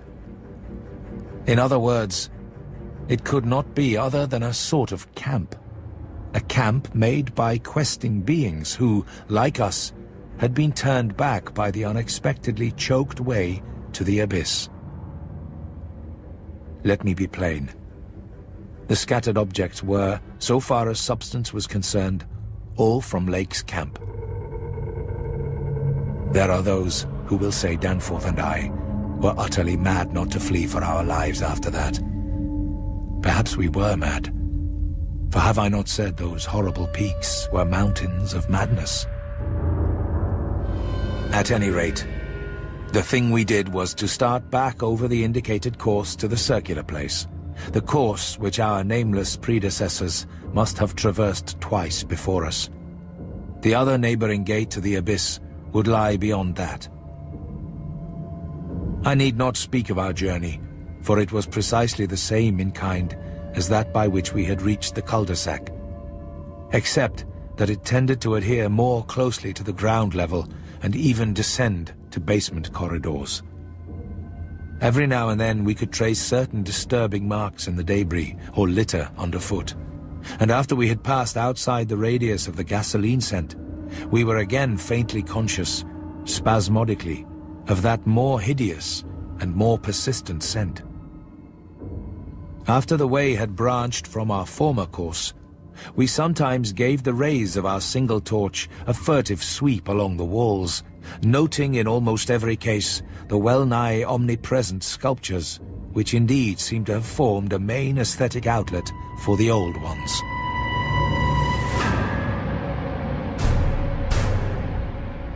About 9:30 p.m., while traversing a long, vaulted corridor whose increasingly glaciated floor seemed somewhat below the ground level and whose roof grew lower as we advanced, we began to see strong daylight ahead and were able to turn off our torch. It appeared that we were coming to the vast circular place, and that our distance from the upper air could not be very great. The corridor ended in an arch, surprisingly low for these megalithic ruins, but we could see much through it even before we emerged. Beyond, there stretched a prodigious round space, fully 200 feet in diameter, strewn with debris and containing many choked archways corresponding to the one we were about to cross. But the salient object of the place was the titanic stone ramp, which, eluding the archways by a sharp turn outward into the open floor, wound spirally up the stupendous cylindrical wall like an inside counterpart of those once climbing outside the monstrous towers or ziggurats of antique Babylon.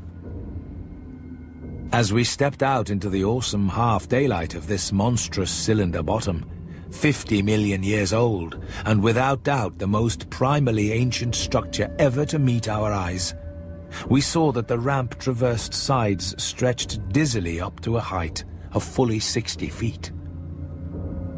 It took us only a moment to conclude that this was indeed the route by which those others had descended, and that this would be the logical route for our own ascent.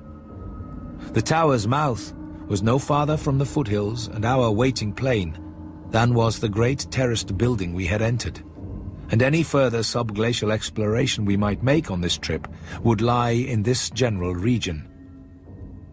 Oddly, we were still thinking about possible later trips, even after all we had seen and guessed.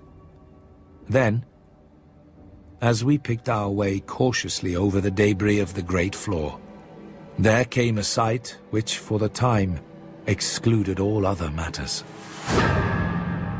It was the neatly huddled array of 3 sledges in that farther angle of the ramp's lower and outward projecting course, which had hitherto been screened from our view. There they were, the 3 sledges missing from Lake's camp, shaken by a hard usage which must have included forcible dragging along great reaches of snowless masonry and debris, as well as much hand portage over utterly unnavigable places. They were carefully and intelligently packed and strapped, and contained things memorably familiar enough: the gasoline stove, fuel cans, instrument cases, provision tins, tarpaulins obviously bulging with books, and some bulging with less obvious contents. Everything derived from Lake's equipment. After what we had found in that other room, we were in a measure prepared for this encounter. The really great shock came when we stepped over and undid one tarpaulin whose outlines had peculiarly disquieted us. It seems that others, as well as Lake, had been interested in collecting typical specimens, for there were 2 here, both stiffly frozen, perfectly preserved, patched with adhesive plaster where some wounds around the neck had occurred, and wrapped with care to prevent further damage. They were the bodies of young Gedney and the missing dog.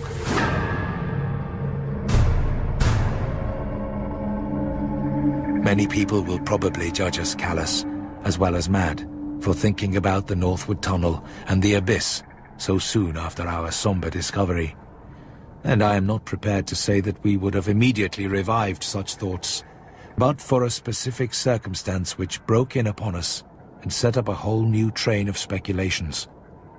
We had replaced the tarpaulin over poor Gedney, and were standing in a kind of mute bewilderment when the sounds finally reached our consciousness. the first sounds we had heard since descending out of the open where the mountain wind whined faintly from its unearthly heights. Well known and mundane though they were, their presence in this remote world of death was more unexpected and unnerving than any grotesque or fabulous tones could possibly have been, since they gave a fresh upsetting to all our notions of cosmic harmony. Had it been some trace of that bizarre musical piping over a wide range which Lake's dissection report had led us to expect in those others, and which indeed our overwrought fancies had been reading into every wind howl we had heard since coming on the Camp Horror, it would have had a kind of hellish congruity with the eon-dead region around us. A voice from other epochs belongs in a graveyard of other epochs. As it was, however, the noise shattered all our profoundly seated adjustments, all our tacit acceptance of the inner Antarctic as a waste utterly and irrevocably void of every vestige of normal life. What we heard was not the fabulous note of any buried blasphemy of Elder Earth, from whose supernal toughness an age-denied polar sun had evoked a monstrous response. Instead, it was a thing so mockingly normal and so unerringly familiarized by our sea days off Victoria Land and our camp days at McMurdo Sound, that we shuddered to think of it here, where such things ought not to be. To be brief, it was simply the raucous squawking of a penguin. The muffled sound floated from subglacial recesses nearly opposite to the corridor whence we had come, regions manifestly in the direction of that other tunnel to the vast abyss. The presence of a living waterbird in such a direction, in a world whose surface was one of age-long and uniform lifelessness, could lead to only one conclusion. Hence our first thought was to verify the objective reality of the sound. It was indeed repeated, and seemed at times to come from more than one throat. Seeking its source, we entered an archway from which much debris had been cleared. As the glaciated floor gave place to a litter of detritus, we plainly discerned some curious, dragging tracks, and once Danforth found a distinct print of a sort whose description would be only too superfluous. The course indicated by the penguin cries was precisely what our map and compass prescribed as an approach to the more northerly tunnel mouth, and we were glad to find that a bridgeless thoroughfare on the ground and basement levels seemed open. The tunnel, according to the chart, ought to start from the basement of a large pyramidal structure, which we seemed vaguely to recall from our aerial survey as remarkably well preserved. Along our path, the single torch showed a customary profusion of carvings, but we did not pause to examine any of these. Suddenly, a bulky white shape loomed up ahead of us, and we flashed on the second torch. This white, waddling thing was fully 6 feet high. We were clutched for an instant by primitive dread. Then came a flash of anticlimax as the white shape sidled into a lateral archway to our left to join two others of its kind, which had summoned it in raucous tones. For it was only a penguin, albeit of a huge, unknown species larger than the greatest of the known king penguins, and monstrous in its combined albinism and virtual eyelessness. When we had followed the thing into the archway and turned both our torches on the indifferent and unheeding group of three, we saw that they were all eyeless albinos of the same unknown and gigantic species. Their size reminded us of some of the archaic penguins depicted in the Old One's sculptures, and it did not take us long to conclude that they were descended from the same stock, undoubtedly surviving through a retreat to some warmer inner region whose perpetual blackness had destroyed their pigmentation and atrophied their eyes to mere useless slits. That their present habitat was the vast abyss we sought was not for a moment to be doubted, and this evidence of the Gulf's continued warmth and habitability filled us with the most curious and subtly perturbing fancies. We wondered, too, what had caused these three birds to venture out of their usual domain. The state and silence of the great dead city made it clear that it had at no time been an habitual seasonal rookery, whilst the manifest indifference of the trio to our presence made it seem odd that any passing party of those others should have startled them. Was it possible that those others had taken some aggressive action or tried to increase their meat supply? We doubted whether that pungent odor which the dogs had hated could cause an equal antipathy in these penguins, since their ancestors had obviously lived on excellent terms with the Old Ones. An amicable relationship which must have survived in the abyss below as long as any of the Old Ones remained. Regretting, in a flare-up of the old spirit of pure science, that we could not photograph these anomalous creatures, we shortly left them to their squawking and pushed on toward the abyss whose openness was now so positively proved to us, and whose exact direction occasional penguin tracks made clear. Not long afterward, a steep descent in a long, low, doorless, and peculiarly sculptureless corridor led us to believe that we were approaching the tunnel mouth at last. We had passed 2 more penguins and heard others immediately ahead. Then the corridor ended in a prodigious open space, which made us gasp involuntarily. A perfect, inverted hemisphere, obviously deep underground, fully 100 feet in diameter and 50 feet high, with low archways opening around all parts of the circumference but one, and that one yawning cavernously with a black, arched aperture which broke the symmetry of the vault to a height of nearly 15 feet. It was the entrance to the great abyss. In this vast hemisphere, whose concave roof was impressively though decadently carved to a likeness of the primordial celestial dome, a few albino penguins waddled, aliens there, but indifferent and unseeing. The black tunnel yawned indefinitely off at a steep, descending grade, its aperture adorned with grotesquely chiseled jambs and lintel. From that cryptical mouth, we fancied a current of slightly warmer air, and perhaps even a suspicion of vapor proceeded, and we wondered what living entities, other than penguins, the limitless void below, and the contiguous honeycombings of the land and the Titan Mountains, might conceal. We wondered, too, whether the trace of mountaintop smoke at first suspected by Poor Lake, as well as the odd haze we had ourselves perceived around the rampart-crowned peak, might not be caused by the tortuous channeled rising of some such vapor from the unfathomed regions of Earth's core.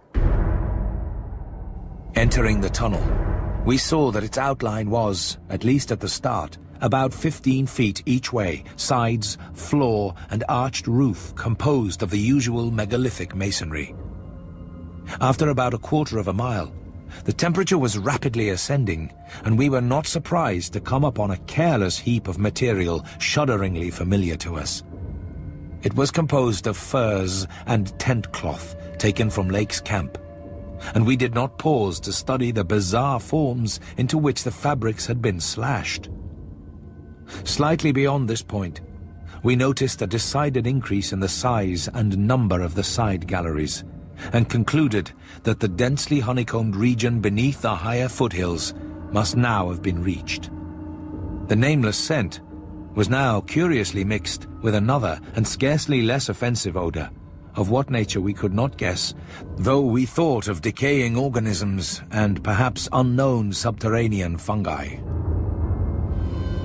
Then came a startling expansion of the tunnel for which the carvings had not prepared us. A broadening and rising into a lofty, natural-looking elliptical cavern with a level floor some 75 feet long and 50 broad, and with many immense side passages leading away into cryptical darkness. Though this cavern was natural in appearance, an inspection with both torches suggested that it had been formed by the artificial destruction of several walls between adjacent honeycombings. The walls were rough, and the high vaulted roof was thick with stalactites, but the solid rock floor had been smoothed off and was free from all debris, detritus, or even dust to a positively abnormal extent. Except for the avenue through which we had come, This was true of the floors of all the great galleries opening off from it, and the singularity of the condition was such as to set us vainly puzzling. The curious new feta which had supplemented the nameless scent was excessively pungent here, so much so that it destroyed all trace of the other. Something about this whole place, with its polished and almost glistening floor, struck us as more vaguely baffling and horrible than any of the monstrous things we had previously encountered. The regularity of the passage immediately ahead, as well as the larger proportion of penguin droppings there, prevented all confusion as to the right course amidst this plethora of equally great cave mouths. Nevertheless, we resolved to retreat if any further complexity should develop, for dust tracks, of course, could no longer be expected. Upon resuming our direct progress, we cast a beam of torchlight over the tunnel walls, and stopped short in amazement at the supremely radical change which had come over the carvings in this part of the passage. We realized, of course, the great decadence of the Old One's sculpture at the time of the tunneling, and had indeed noticed the inferior workmanship of the arabesques in the stretchers behind us. But now, in this deeper section beyond the cavern, there was a sudden difference wholly transcending explanation, a difference in basic nature as well as in mere quality, and involving so profound and calamitous a degradation of skill that nothing in the hitherto observed rate of decline could have led one to expect it. This new and degenerate work was coarse, bold, and wholly lacking in delicacy of detail. It was countersunk with exaggerated depth in bands following the same general line as the sparse cartouches of the earlier sections, but the height of the reliefs did not reach the level of the general surface. Danforth had the idea that it was a second carving, a sort of palimpsest formed after the obliteration of a previous design. In nature, it was wholly decorative and conventional, and consisted of crude spirals and angles, roughly following the quintile mathematical tradition of the old ones, yet seemingly more like a parody than a perpetuation of that tradition. We could not get it out of our minds that some subtly but profoundly alien element had been added to the aesthetic feeling behind the technique. An alien element, Danforth guessed, that was responsible for the laborious substitution. That others had recently noticed this belt of carving was hinted by the presence of a used flashlight battery on the floor in front of one of the most characteristic cartouches. We saw and heard fewer penguins, but thought we caught a vague suspicion of an infinitely distant chorus of them somewhere deep within the earth. The new and inexplicable odor was abominably strong, and we could detect scarcely a sign of that other nameless scent. Puffs of visible vapor ahead bespoke increasing contrasts in temperature, and the relative nearness of the sunless sea cliffs of the great abyss. Then, quite unexpectedly, we saw 4 obstructions on the polished floor ahead. Obstructions which were quite definitely not penguins.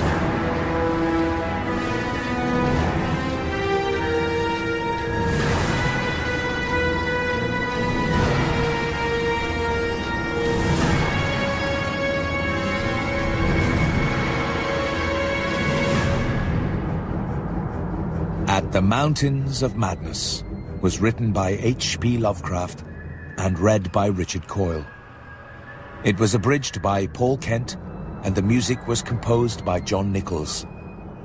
The series is produced by Neil Gardner and is a Ladbroke radio production for BBC Radio 7.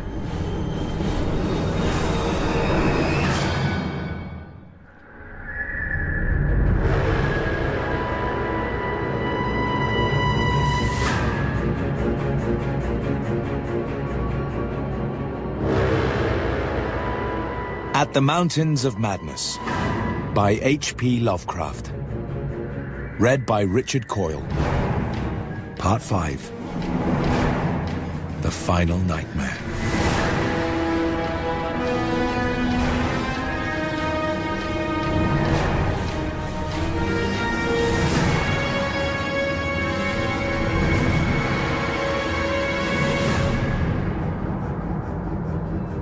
Danforth and I approached the 4 sprawling and incomplete obstructions slowly and reluctantly.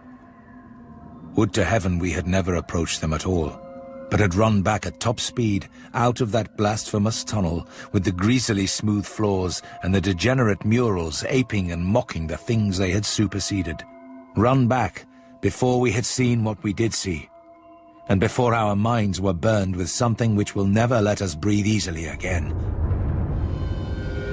Both of our torches were turned on the prostrate objects, so that we soon realized the dominant factor in their incompleteness. Mauled, compressed, twisted and ruptured as they were, their chief common injury was total decapitation. From each one, the tentacled starfish head had been removed. And as we drew near, we saw that the manner of removal looked more like some hellish tearing or suction than like any ordinary form of cleavage. Their noisome, dark green ichor formed a large, spreading pool, but its stench was half overshadowed by the newer and stranger stench, here more pungent than at any other point along our route. Only when we had come very close to the sprawling obstructions could we trace that second, unexplainable fetor to any immediate source. And the instant we did so, Danforth, remembering certain very vivid sculptures of the Old One's history in the Permian Age 150 million years ago, gave vent to a nerve-tortured cry which echoed hysterically through that vaulted and archaic passage with the evil palimpsest carvings. I came only just short of echoing his cry myself, for I had seen those primal sculptures too, and had shudderingly admired the way the nameless artist had suggested that hideous slime coating found on certain incomplete and prostrate Old Ones, those whom the frightful Shoggoths had characteristically slain and sucked to a ghastly headlessness in the Great War of Resubjugation.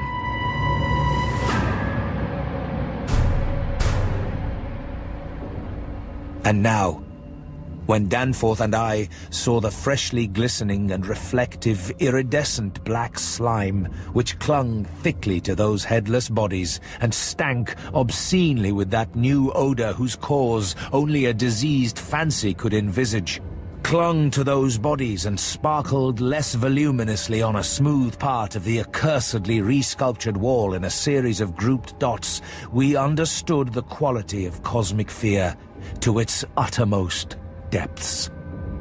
It was not fear of those 4 missing others, for all too well did we suspect they would do no harm again. Poor devils. After all, they were not evil things of their kind. They were the men of another age and another order of being.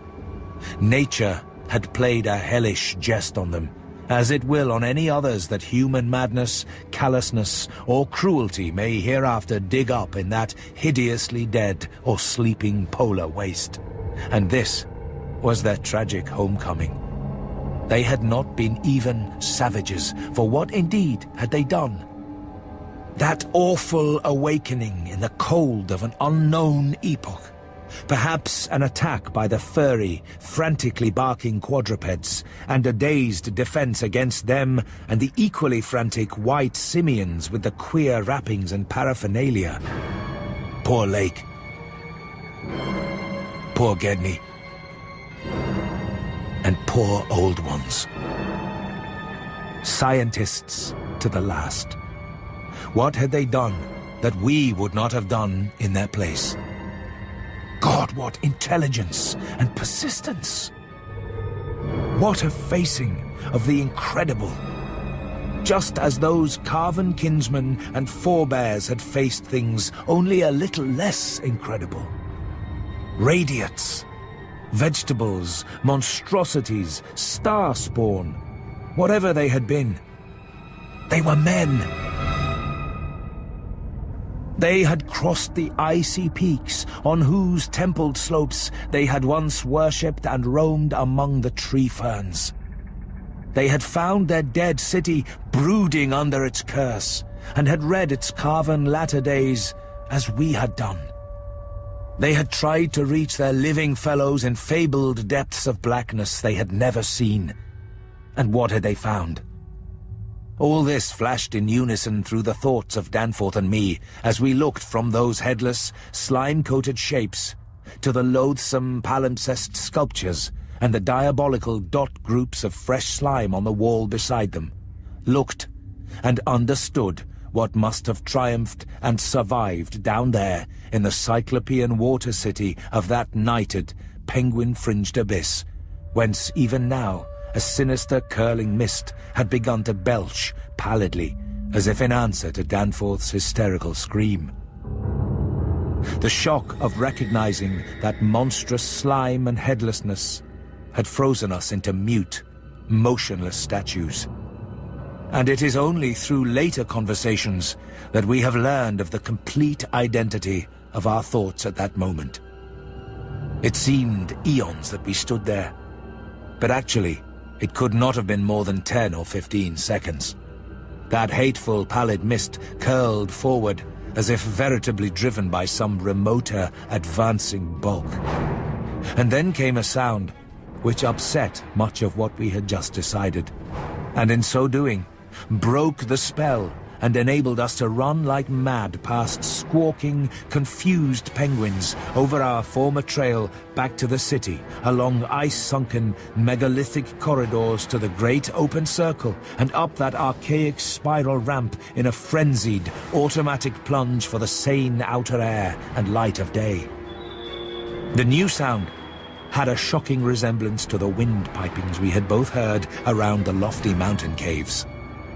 At the risk of seeming puerile, I will add another thing too, if only because of the surprising way Danforth's impressions chimed with mine.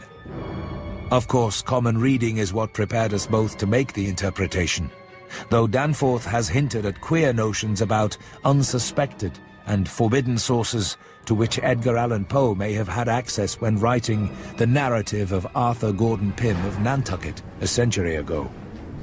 It will be remembered that in that fantastic tale, there is a word of unknown but terrible and prodigious significance connected with the Antarctic, and screamed eternally by the gigantic, spectrally snowy birds of that malign region's core.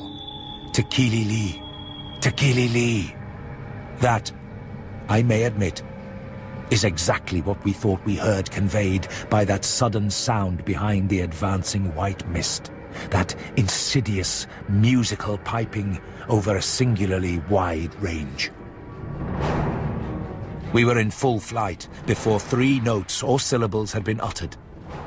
Though we knew that the swiftness of the Old Ones would enable any scream-roused and pursuing survivor of the slaughter to overtake us in a moment, if it really wished to do so.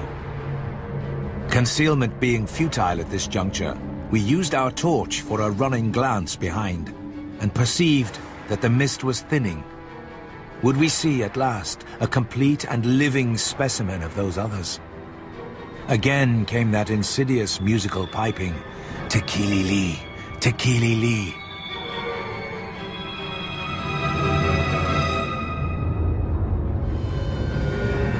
Thank heaven we did not slacken our run. The curling mist had thickened again, and was driving ahead with increased speed, whilst the straying penguins in our rear were squawking and screaming and displaying signs of a panic really surprising in view of their relatively minor confusion when we had passed them.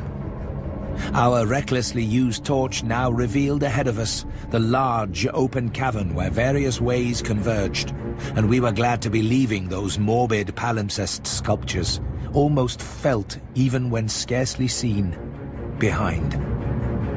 Another thought which the advent of the cave inspired was the possibility of losing our pursuer at this bewildering focus of large galleries. The fact that we survived and emerged is sufficient proof that the thing did take a wrong gallery, whilst we providentially hit on the right one. The penguins alone could not have saved us, but in conjunction with the mist, they seemed to have done so. Only a benign fate kept the curling vapors thick enough at the right moment, for they were constantly shifting and threatening to vanish. Indeed, they did lift for a second, just before we emerged from the nauseously resculptured tunnel into the cave, so that we actually caught one first and only half glimpse of the oncoming entity as we cast a final, desperately fearful glance backward, before dimming the torch and mixing with the penguins in the hope of dodging pursuit. If the fate which screened us was benign, that which gave us the half-glimpse was infinitely the opposite. For to that flash of semi-vision can be traced a full half of the horror which has ever since haunted us.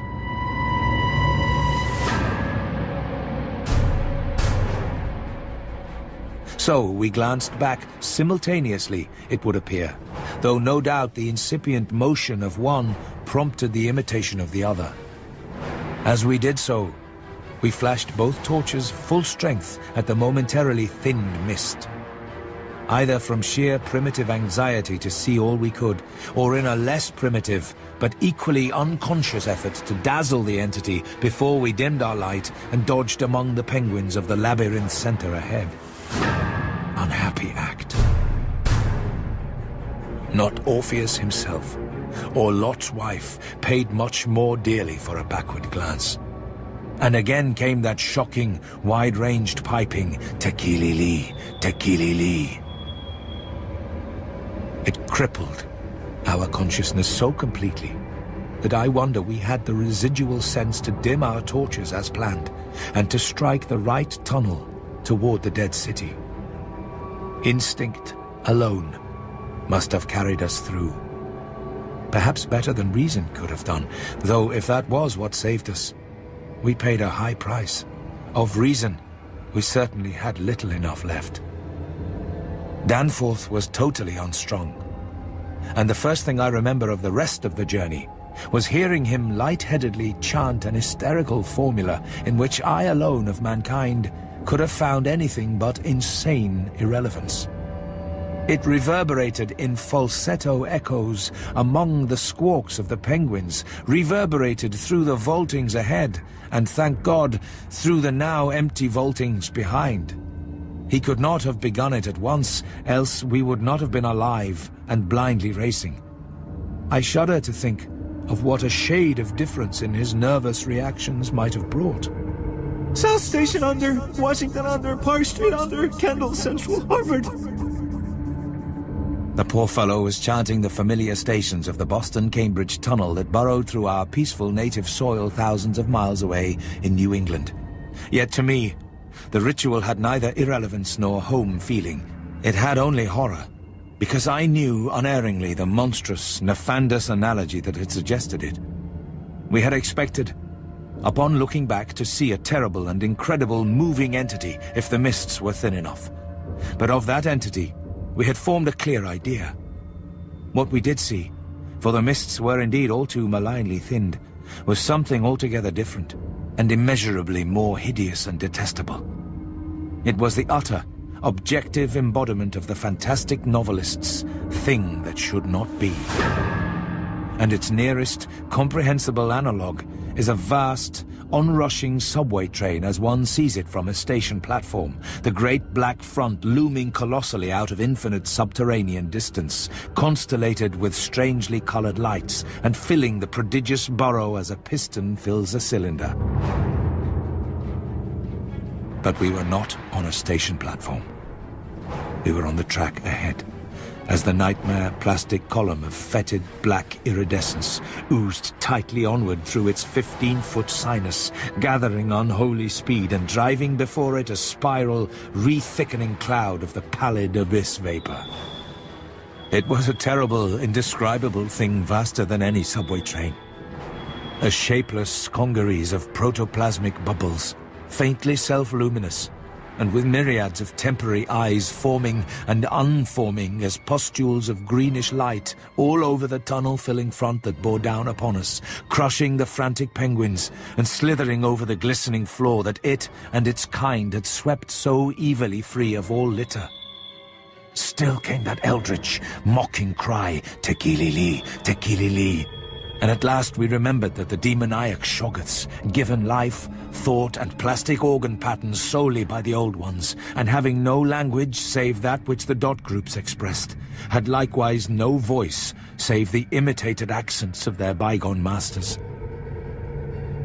Danforth and I have recollections of emerging into the great sculptured hemisphere, and of threading our back trail through the cyclopean rooms and corridors of the dead city. Yet these are purely dream fragments, involving no memory of volition, details, or physical exertion. It was as if we floated in a nebulous world or dimension without time, causation, or orientation. The grey, half-daylight of the vast circular space sobered us somewhat, but we did not go near those cached sledges, or look again at poor Gedney and the dog. They have a strange and titanic mausoleum, and I hope the end of this planet will find them still undisturbed.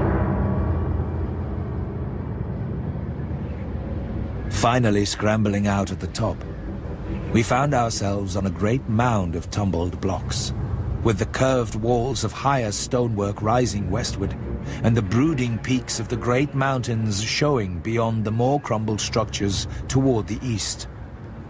The low Antarctic sun of midnight peered redly from the southern horizon through rifts in the jagged ruins, and the terrible age and deadness of the nightmare city seemed all the starker by contrast with such relatively known and accustomed things as the features of the polar landscape. The sky above was a churning and opalescent mass of tenuous ice vapors, and the cold clutched at our vitals. Wearily resting the outfit bags to which we had instinctively clung throughout our desperate flight, we rebuttoned our heavy garments for the stumbling climb down the mound and the walk through the eon-old stone maze to the foothills where our aeroplane waited. Of what had set us fleeing from that darkness of Earth's secret and archaic gulfs, we said nothing at all.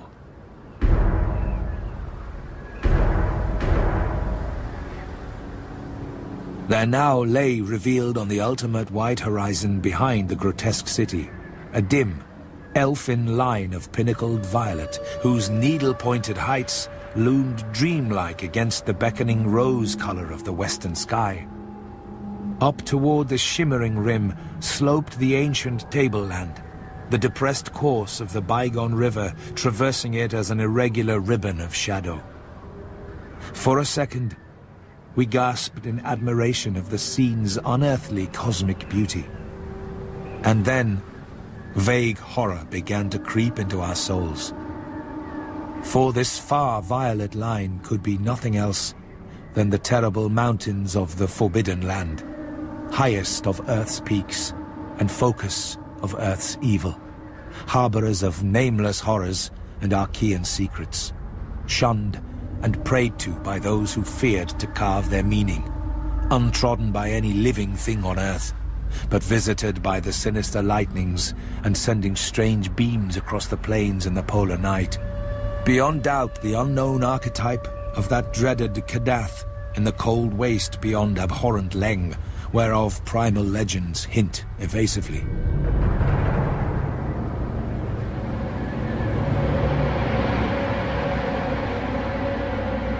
If the sculptured maps and pictures in that pre-human city had told truly, these cryptic, violet mountains could not be much less than 300 miles away. Yet nonetheless sharply did their dim, elfin essence appear above that remote and snowy rim, like the serrated edge of a monstrous alien planet about to rise into unaccustomed heavens.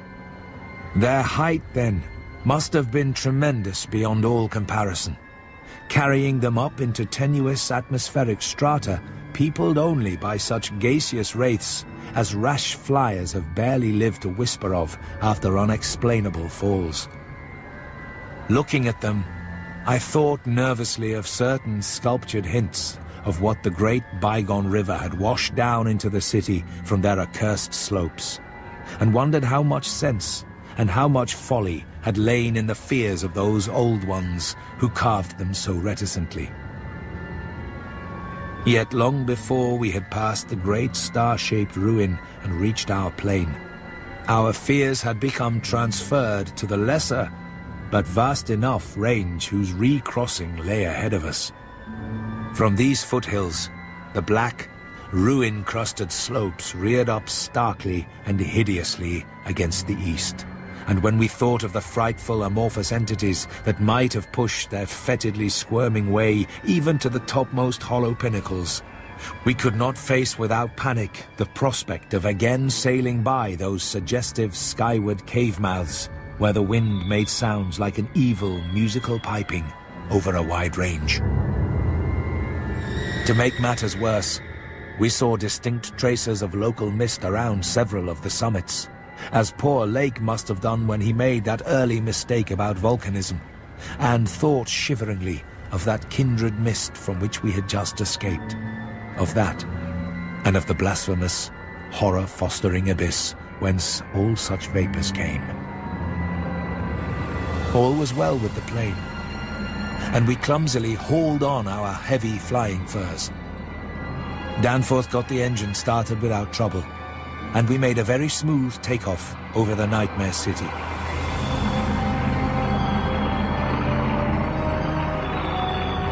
As we drew close to the jutting peaks, the wind's strange piping again became manifest, and I could see Danforth's hands trembling at the controls. Rank amateur that I was, I thought at that moment that I might be a better navigator than he in effecting the dangerous crossing between pinnacles. And when I made motions to change seats and take over his duties, he did not protest. I tried to keep all my skill and self-possession about me, and stared at the sector of reddish farther sky betwixt the walls of the pass, resolutely refusing to pay attention to the puffs of mountaintop vapor, and wishing that I had wax-stopped ears like Ulysses's men off the Siren's coast to keep that disturbing windpiping from my consciousness. But Danforth, released from his piloting and keyed up to a dangerous, nervous pitch, could not keep quiet. I felt him turning and wriggling about as he looked back at the terrible, receding city, ahead at the cave-riddled, cube-barnacled peaks, sidewise at the bleak sea of snowy, rampart-strewn foothills, and upward at the seething, grotesquely clouded sky.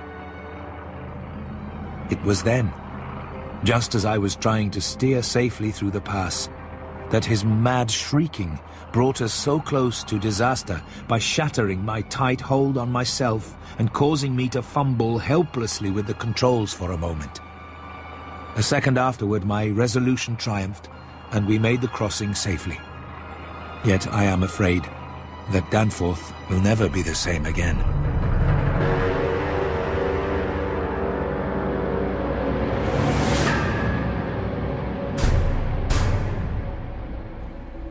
I have said that Danforth refused to tell me what final horror made him scream out so insanely. A horror which, I feel sadly sure, is mainly responsible for his present breakdown. We had snatches of shouted conversation above the wind's piping and the engine's buzzing as we reached the safe side of the range and swooped slowly down toward the camp. But that had mostly to do with the pledges of secrecy we had made as we prepared to leave the nightmare city. Certain things, we agreed, were not for people to know and discuss lightly. And I would not speak of them now, but for the need of heading off that Starkweather Moor expedition, and others at any cost. It is absolutely necessary, for the peace and safety of mankind, that some of Earth's dark, dead corners and unplumbed depths be let alone, lest sleeping abnormalities wake to resurgent life, and blasphemously surviving nightmares squirm and splash out of their black lairs to newer and wider conquests. All that Danforth has ever hinted is that the final horror was a mirage. It was not, he declares, anything connected with the cubes and caves of those echoing, vaporous, wormily honeycombed mountains of madness which we crossed, but a single fantastic, demoniac glimpse among the churning zenith clouds of what lay back of those other violent westward mountains which the old ones had shunned and feared. It is very probable that the thing was a sheer delusion born of the previous stresses we had passed through, and of the actual, though unrecognized, mirage of the dead transmontane city experienced near Lake's camp the day before. But it was so real to Danforth that he suffers from it still.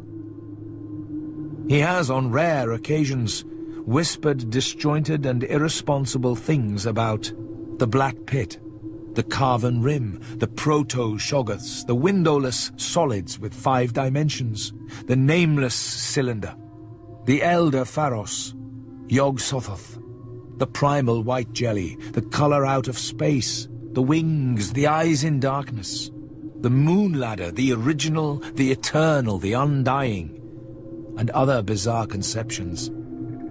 But when he is fully himself, he repudiates all this and attributes it to his curious and macabre reading of earlier years. Danforth, indeed, is known to be among the few who have ever dared go completely through that worm-riddled copy of the Necronomicon kept under lock and key in the college library. The higher sky, as we crossed the range, was surely vaporous and disturbed enough. And although I did not see the zenith, I can well imagine that its swirls of ice dust may have taken strange forms. Imagination, knowing how vividly distant scenes can sometimes be reflected, refracted, and magnified by such layers of restless cloud, might easily have supplied the rest. And of course, Danforth did not hint any of these specific horrors till after his memory had had a chance to draw on his bygone reading. He could never have seen so much in one instantaneous glance. At the time, his shrieks were confined to the repetition of a single, mad word, of all too obvious source. Tekili-li. Tekili-li.